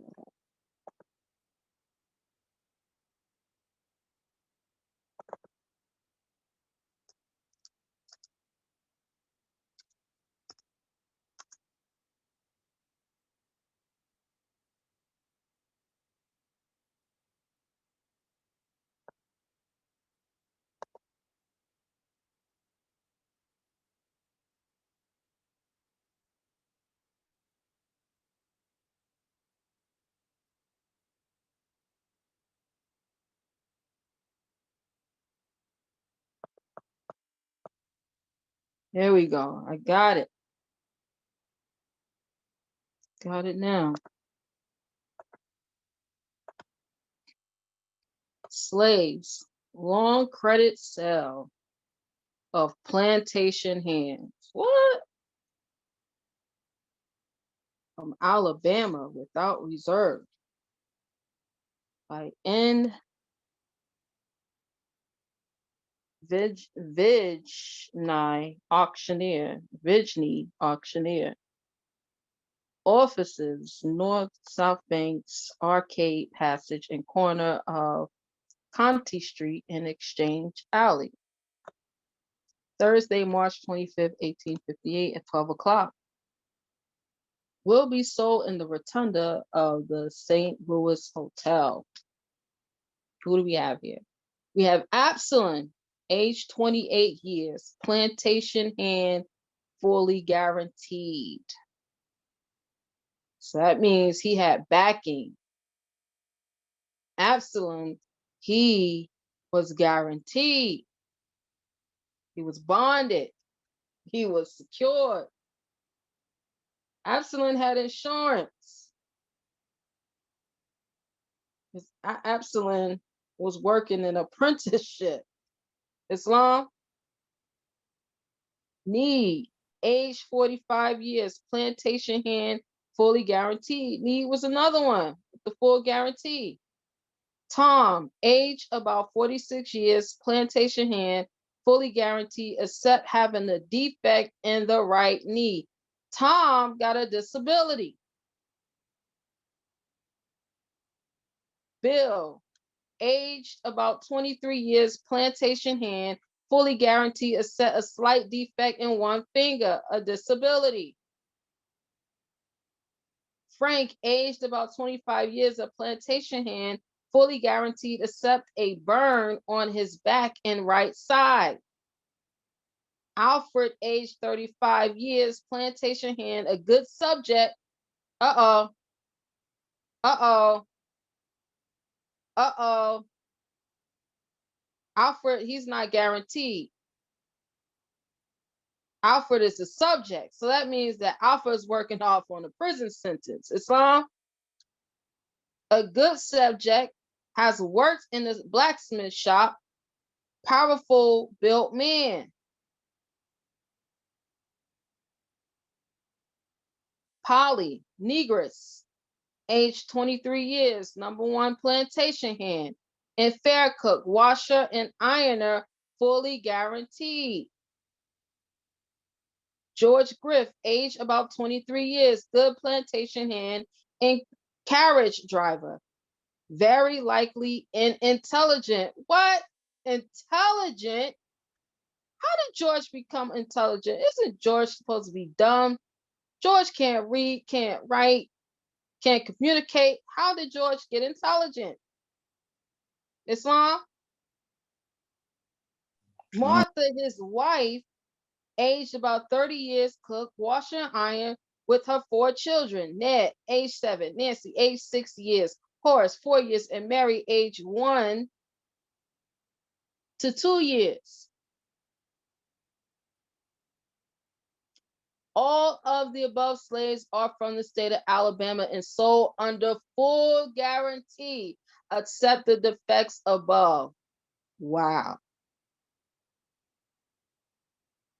Wow.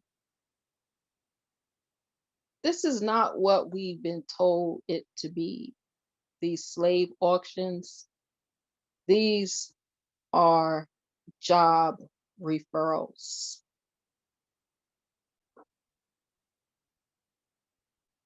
You know, like when you get a referral from the workforce to go and get a job. You know, this is normally what you would do if you was a part of a union. Because if you are part of a union, you got to get a what? Referral. A plantation hand, that is a union job. A blacksmith is a union job. A fair cook, washer, iron, these are union jobs.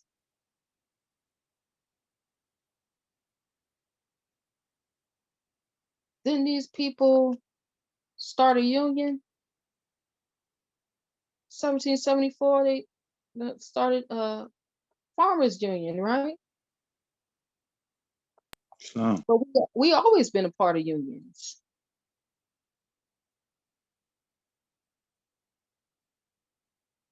These were jobs.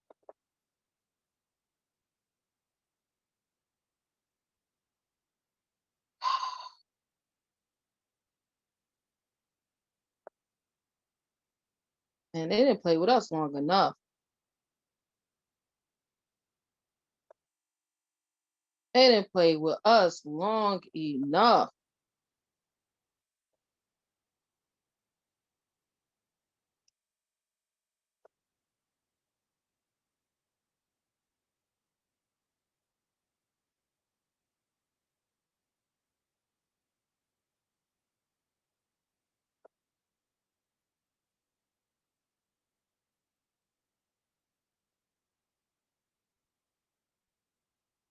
All this time they got us thinking that we was throwing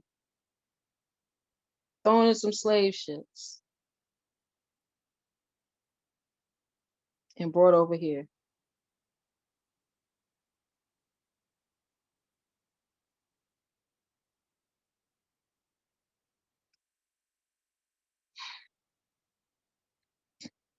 These are all union jobs. List of acclimated slaves.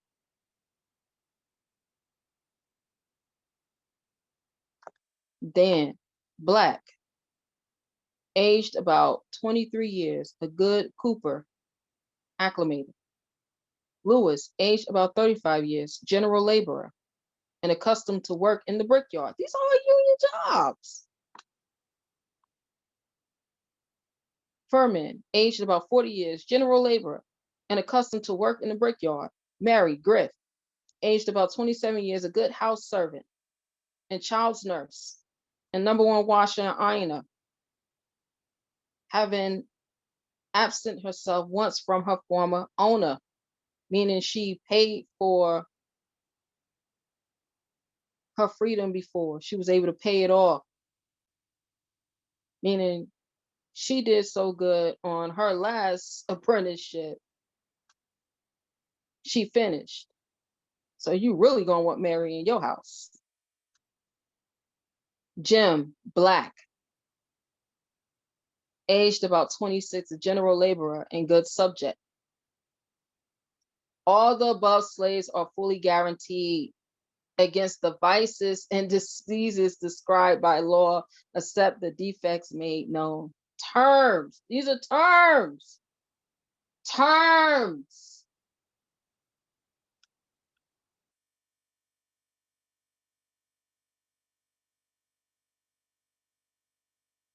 These aren't slaves the way we was taught slavery happened. It did not happen like that. Terms, 9 months for approved city acceptances, bearing 6% interest. So you get to go and get these slaves. You get to work them for 6 months without any interest. See, this is how the cities was getting their money. It was the middleman.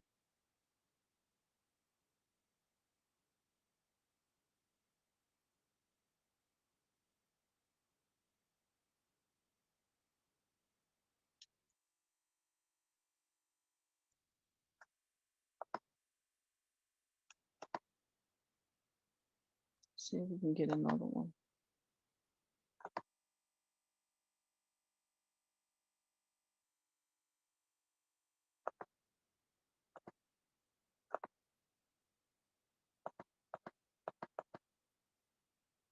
Public sale. By virtue of an order of the Orphans Court, here we go, of Frederick County, the subscribers as executors of John Kohler, late of said county, deceased, will sell at public sale in the village of Jefferson at the late residence of said deceased on Tuesday, the 13th of April, the following personal property, a small Negro girl. Hold on. So John Kohler's daughter was a Negro girl. John Kohler actually had a house. He had an estate. This is an estate sale.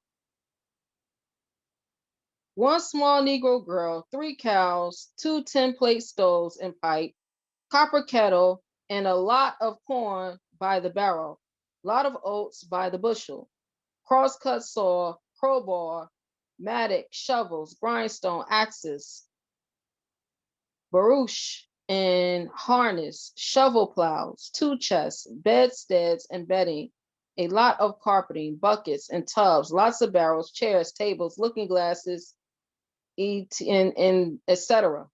Also a few bushels potatoes, 1 wheelbarrow, a lot of tools, hoes, a pair of steel yards, a lot of pots and a lot of bacon and lard, soap, 1 kitchen cupboard, plates, dishes, number of books, and many other articles too tedious to mention. This is an estate sale. John Kohler's daughter is now a Negro by way of the state, her becoming property of the state, a ward of the state. 100%. Terms. A credit of 6 months will be given on all sum above $5, and purchaser given note with approved security bearing interest from date for sums of $5 and under the cash will be required. Sale to commence at 1:00 p.m. John Kohler, Jacob Kohler, executors. Here it is. This is Maryland. She became a Negro by becoming a ward of the state. Ain't that something?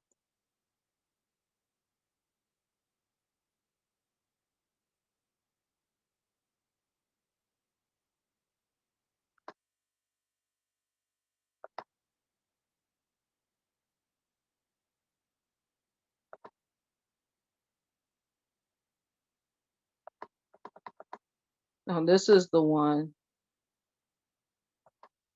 that, this is the one that goes along with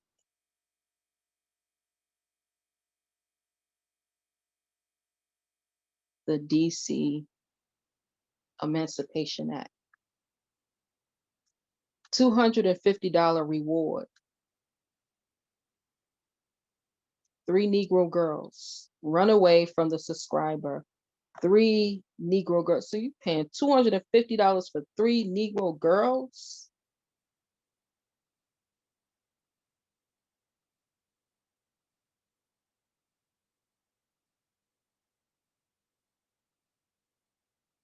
Maria Johnson, aged about 25 years. Susan Johnson, aged about 20 years. Both full faces, thick set, and rather dark mulattoes. Hold on, I thought that was Negroes. How you change a Negro into a mulatto? Y'all see that? Islam.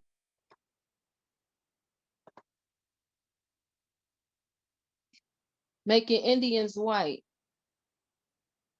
The judicial abolish of native slavery in revolutionary Virginia and its racial legacy. Right? This is how it in turn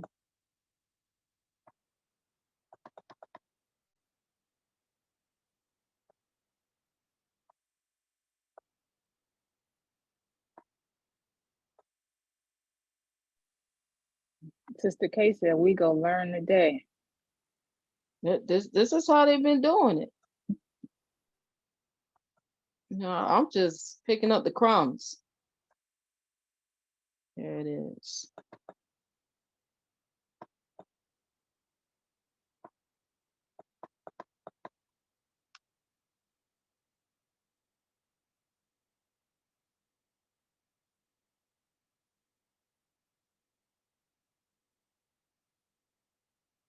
Explaining this shift in the racial biases of slavery is more difficult than observing it.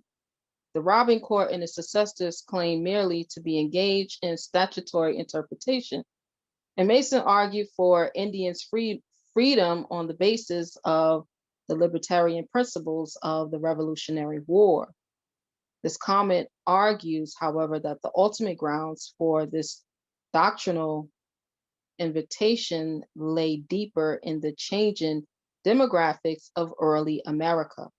Although not the judge's conscious motivation, Robin and its progeny solidified chattel slavery rather than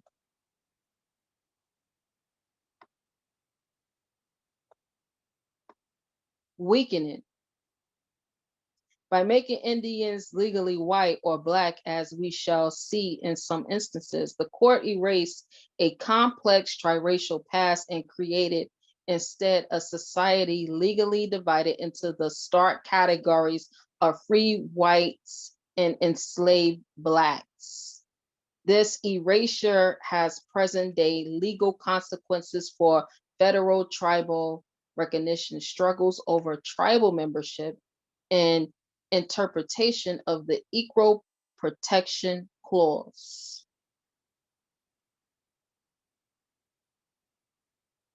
To understand the nature of this transformation, this comment builds on two previously unconnected bodies of scholarship. A growing literature on early American history examines the formerly neglected role of Indian slavery and argues that the institution was far more widespread and important than previously thought. These works rely heavily on court records, deeds, and other legal sources, and acknowledge the law's importance in passing, but they neglect the legal historical narrative by ending their chronologies in the mid-18th century. They overlook the complex judicial debate over the legacy of Indian slavery in revolutionary and antebellum America. By contrast, freedom suits, including those involving plaintiffs. Right here it says, I use the term white here to reflect the language employed by contemporary participants who often describe Indian as white. Nothing that the whiteness and racial determination trials often discuss someone interchangeably as Indians and white. For the appellees, the plaintiff alleges descent from the American Indians as perfectly white. I do not imply the Anglo-Americans of the time regarded American Indians as their racial or cultural equals, but rather that such Anglo-Americans define these American Indians as white, in opposition to the Black descendants of African Americans. For a further discussion of the meaning of Indian whiteness, see the notes here. Point of interest, Sister K. Go ahead. So this is still regarding status. Why would Anglo-Saxons give the term white to Indians who obviously could be lighter in complexion but still not pale? Because white had nothing to do with the pale skinned nations of Europe. So white was a high status in Europe. So when the Anglos came over here, automatically they was calling us white. Because of our status, as far as being under our own vine and fig tree, having business, doing Correct. business internationally. Okay, gratitude. Right. And so when many of them got free of their masters because they worked off their apprenticeships or they worked off their penal agreements, their prison terms, they became freed white persons. So they already called us white, and then they became freed white persons. This is where you see them being freed from their masters by way of manumission. They got their freedom papers. All right.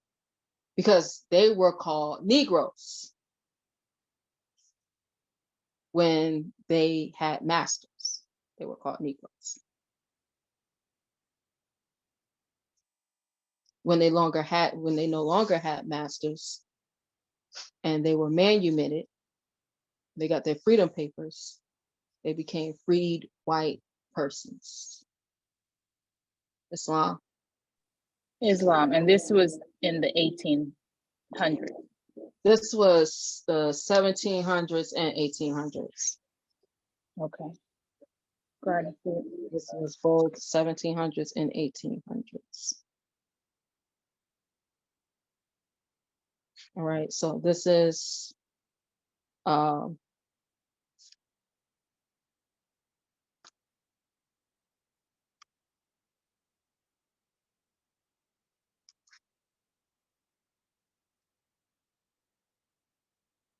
Let's see, mulatto.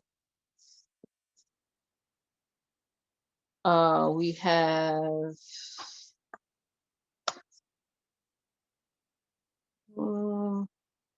where's it at? Mulatto.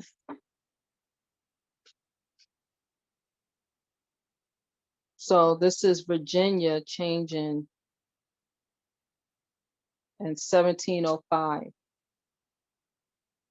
Virginia decides to change the title of the Indian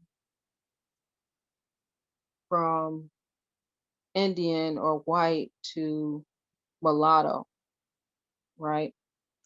So it says the law of 1682 was the last time the House of Burgess legislated for Indian servants or slaves alone. This is 1682. Afterwards, laws addressed a single category of Negroes and other slaves. Virginia's Slave Code of 1705 imposed numerous restrictions not only on enslaved Africans and Indians, but on free people of color as well. Statutes lumped them into a single category of any Negro, mulatto, or Indian. Any Negro, mulatto, or Indian. This is how we started to get bunched in to be the Negro and the mulatto. Islam. Islam.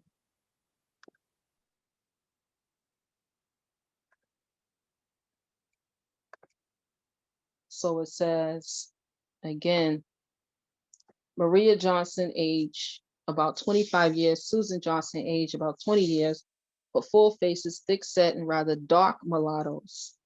Susan has a defect in one arm, which causes her to use it somewhat awkwardly. Harriet is about 13 years old, small and much darker complexion than the others. All are sisters. And at the time they ran off, were serving as house servants. $100 each, all be given for Susan and Maria, and $50 for Harriet if delivered to me in Georgetown, DC, or lodged in Baltimore County or Montgomery County Jail.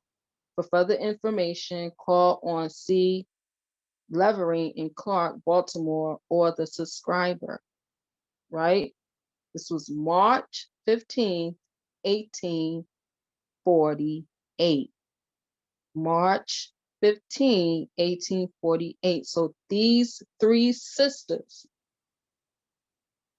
was American Indians, aka mulattoes, who was working for their master. They were laborers. They ran away. They got tired of working for their master. They said, we ain't gonna do this 7 years thing. We getting up out of here. So they ran away.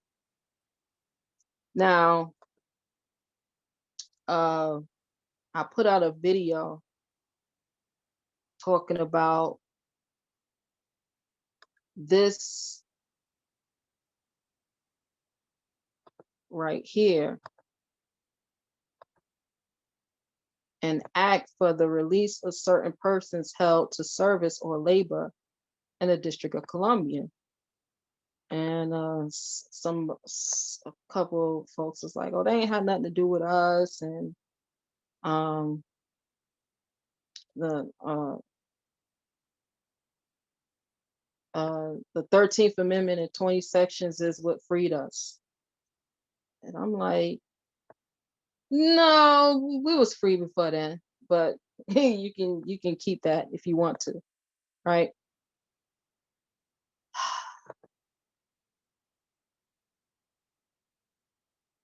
Can everybody see my screen?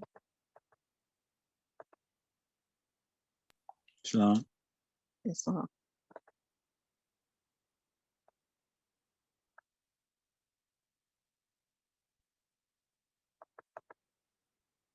So it says the three sisters, Harriet, Maria, Susan, were caught and again enslaved. They found them. Despite its abolition by then in Washington in 1864, their liberty was paid for by who? Lincoln. So they ran away, they was caught, and then Lincoln paid for their liberty in 1864.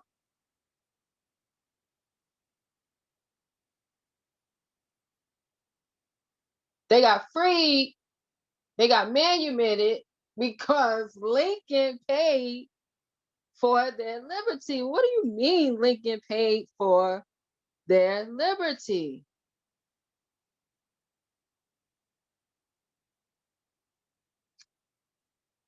Lincoln paid for their liberty in 1864. Let's see.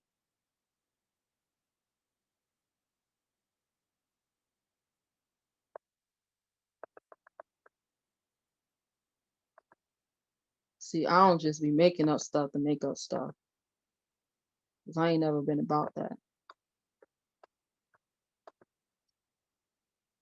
Reward for three slave sisters escaping from the nation's capital. Exceptional and rare reward poster representing a heretofore unique among reward posters appearance of a slaveholder presiding over an indoor factory. A slaveholder presiding over an indoor factory. So they were factory workers within the District of Columbia with fascinating provenance and profound subtext. $250 reward, run away from the subscriber with fascinating provenance and profound, already read that part. Subscriber, 3 Negro girls, all are sisters. And at the time they ran off was serving as house servants. Serving as house servants. For further information, call on C. Lever in Clark, Baltimore, or the subscriber C.A. Burton, Georgetown, D.C., March 15, 1848. 9 1/4 by 11 3/4. That's the size of the paper. Slavery was not abolished in D.C. till 1850. Printed at Murphy's General Printing Establishment, 178 Market Street, Baltimore. Curiously, Levering and Clark were importers of china, glass, porcelain sign letters, and queensware, and dealers in window glass and stoneware, business or advertising directory. 1845, Burnett appears in a list of factory system vendors to the U.S. government, variously selling stockings, linen, blankets, sheeting, handkerchiefs, shawls, calico, cambric, domestic cotton, and related goods. Old Mountain on heavy cream with pencil notation. Judge not later than about 1910. Most of the broadsides in this collection were used in court proceedings. These advertisements were used in court proceedings brought against the runaway slaves. This was the evidence, or this was the exhibit that was used. Islam. In period hand in blue or brown inks, 5 annotations adding detail of the girl's appearance. Maria is darker than the mulatto. Susan is a light mulatto with scar on her left elbow. Harriet is left-handed, and Harriet is short but heavy. Women of all 3 names appear in an exhaustive printed letter and reported from Lincoln's Secretary of Treasury, Salmon P. Chase, February 16, 1864, listing emancipated slaves in the District of Columbia. with names of their then owners and compensation allowed for each slave. Their freedom paid for by the government. The letter, 88 page included on CD, describes an office of commissioners to administer. What are they administering? An act for the release of certain persons held to service or labor in the District of Columbia. Public notice was given through the newspapers of the city of Washington that the commissioners would meet daily for the reception and examination of petitions for compensation of slave holders. The whole number of servants for which compensation has been awarded is 2,989. The commissioners were impressed with the importance of having full information as to the value of slaves. There are few persons, especially in a community like Washington, where slavery has been for many years an interest of comparatively trifling importance, which possesses the knowledge and discrimination as to the value of slaves. To supply it, an experienced dealer in slaves from Baltimore, Mr. B.N. Campbell, was hired. In the distributed state of the country, it would be difficult to assign value to slaves. Slaves, in fact, cannot be said to have had a current sellable value since the commencement of the war. Yeah, Lincoln paid for them. And all they was using was these reward advertisements to free the slaves. And it didn't matter if they were in Washington, D.C., or Baltimore County, or Montgomery County, or any county, because they could enforce it anywhere. Islam, because that's exactly what the advertisement said they could, if they are lodged in Baltimore County or Montgomery County, and that's in Maryland. Montgomery County, Baltimore County is in Maryland. It's always been in Maryland.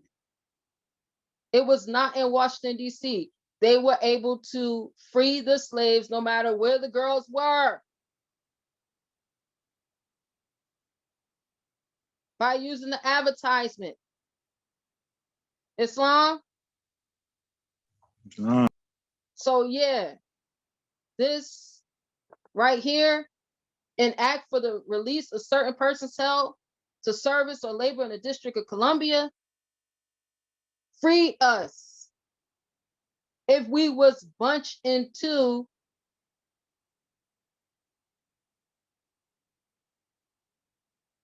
being a Negro, a Black person, enslaved, because of what?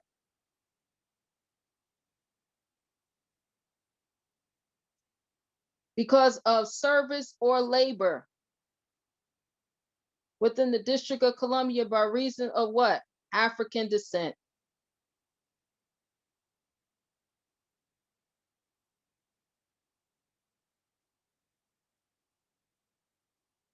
So that's if you were called a mulatto or an Indian or a Negro or a slave. And it can be enforced anywhere in the Union States.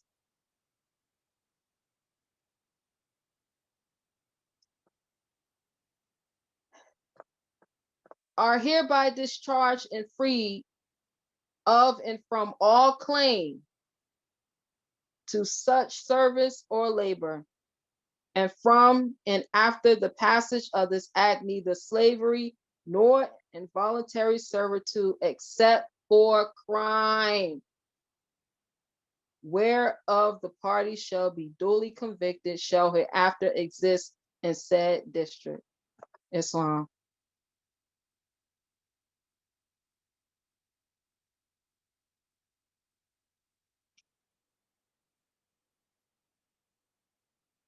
And many of us still to this day are Black and African Americans because of service and labor, the workforce system. It has not stopped. It's just that the union is more unions are privatized.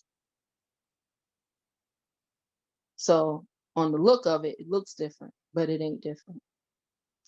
So before we close out, do we have any comments or questions?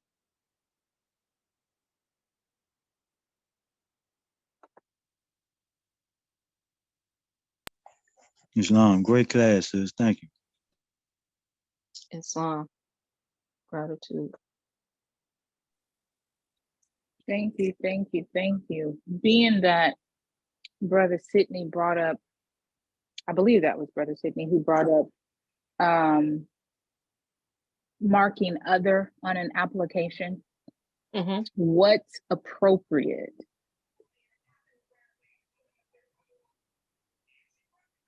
Islam, this brother Sidney L. After joining the Moorish Movement, some brave Americans started to recognize nationality.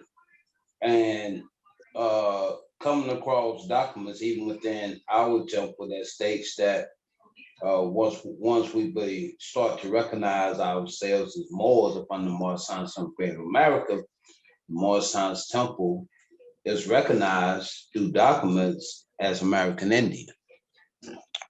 Islam.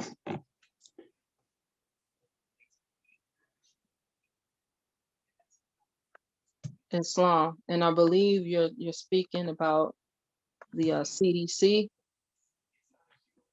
Everybody see this? Everyone can see it? Islam. Islam. So I know Moor is the 667, I believe. And then And Asiatic is also under there somewhere too. And it is under Eastern tribes, right? And the Eastern tribes are American Indian. That's what the Eastern tribes are. Eastern tribes. American Indian Eastern tribes.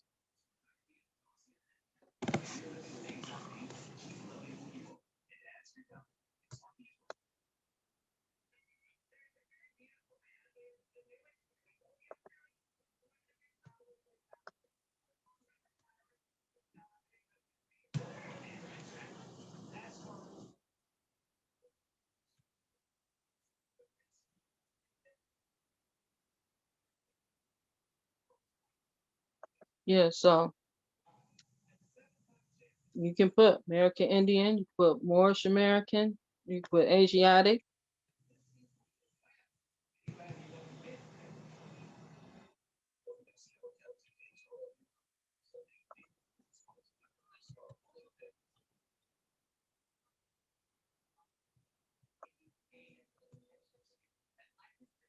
Moors have been registered as American Indian Eastern tribes.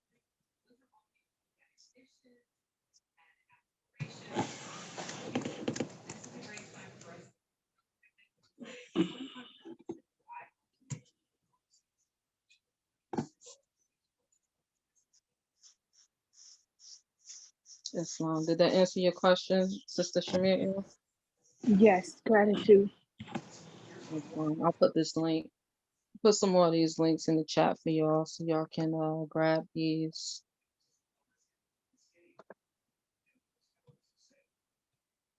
Brother Sidney Hill, I have posted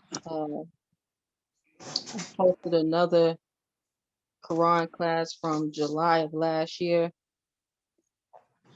And man, Mo, you made that Quran class. Yeah, I was listening to it.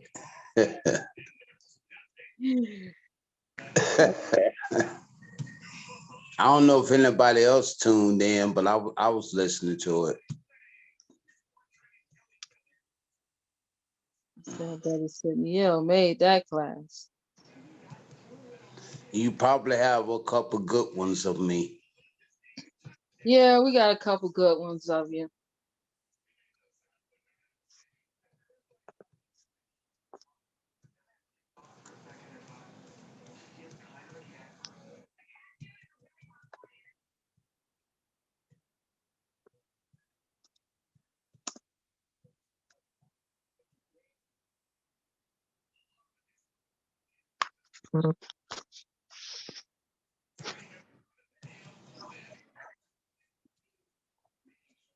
So come July, any of those good ones will help me get into adept classes.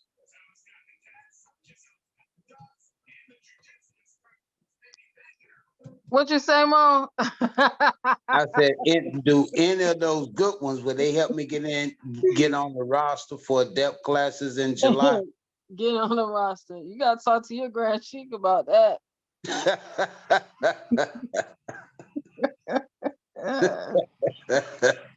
Woo! This Mo right here. This Mo said he needs some entitlements.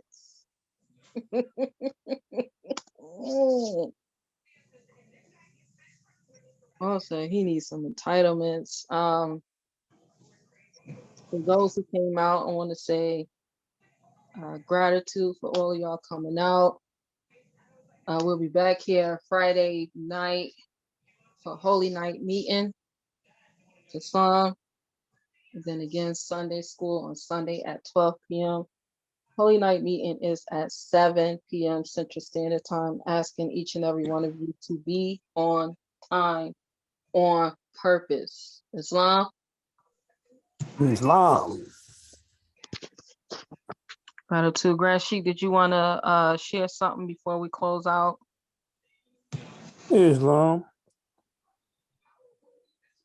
I want to, as always, I want to acknowledge that my love goes out to all the Moors, and that it is my deepest hope that we all will achieve some unity within our temple and always realize that we are to practice according to Act 3 of the Divine Constitution and bylaws, to proclaim and practice always, all members, love, truth, peace, freedom, and justice. These principles are holy and divine, and the prophet instituted them within our lessons for a purpose. Let us be mindful that we are to practice those principles and employ them all the days of our lives. If we are to be sincere about calling ourselves Moors, Islam, I yield the floor. Islam, Moors. Islam, gratitude. So next week, we will be going over the Racial Integrity Act. The Racial Integrity Act, will be going over that. And then after that, we'll be starting a new series. Going to be going over finding this family of snakes. We got to find this family of snakes. Islam. This family of snakes is going to bring a lot of this information to the forefront. We're going to finally see who this family of snakes are, so that we're no longer confused. We've been confused for a long time. Islam? Islam, can I get about a 10,000 pound bag of sulfur to throw down? A 10,000 pound bag of sulfur? Yes. Snakes don't like sulfur. Oh, okay. It burns. Oh, it burns. Woo! Islam. Well, this definitely was a good class this evening. Did y'all learn anything new? Did it help recap some things for you all? Islam. Islam, Brother A. Griffinell. Islam. That was a great question. Islam. Earlier I did. Was that Sister Shamir Hill who was asking the question? Yes. Islam. That was perfect. Praise Allah. Islam. Praise Allah. Well, good. I'm gonna go ahead. Clear on white elite status, Negro servant slave status, and freed means you was a servant at one time. And Making Indians White, that book, actually, that PDF is already in the book nook. I put it in there a couple of days ago. So everybody should, about a couple weeks ago, I put that in there. So everybody should be able to go and check that out. That is a really good read. It really helps make you understand like what happened, how did it happen, how did we get caught up into these different badges of slavery. The reason why the prophet took us back to our ancient names of Moabites, the Canaanites, Amorites, Hittites, so on and so forth, Islam, so that we wouldn't get caught up in the Indian problem. The Indian problem is the Negro problem.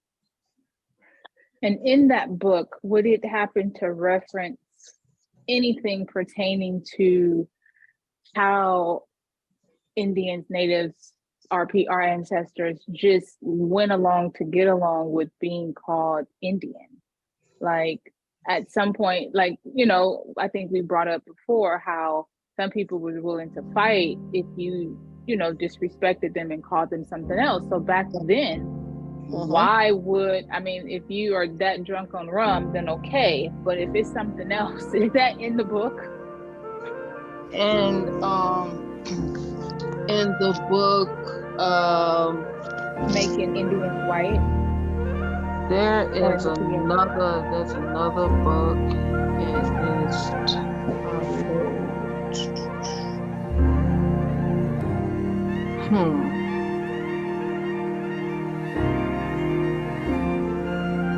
there is another book. I'm gonna get it. And I'm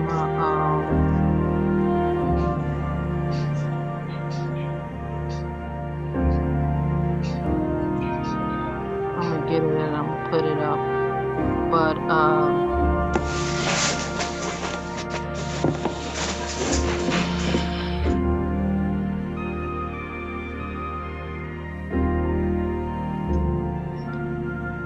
talks about the Indian name, but Indian really just means the children of God. Oh, they were slick with it. Okay. Yeah, pretty much making us Christians. That's what they was doing. Children of God.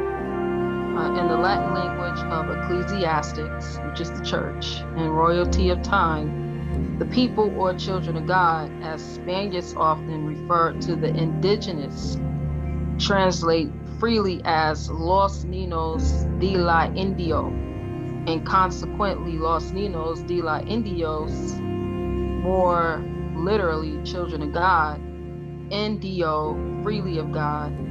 No country, land, or sea people in the world were named India prior to 1492.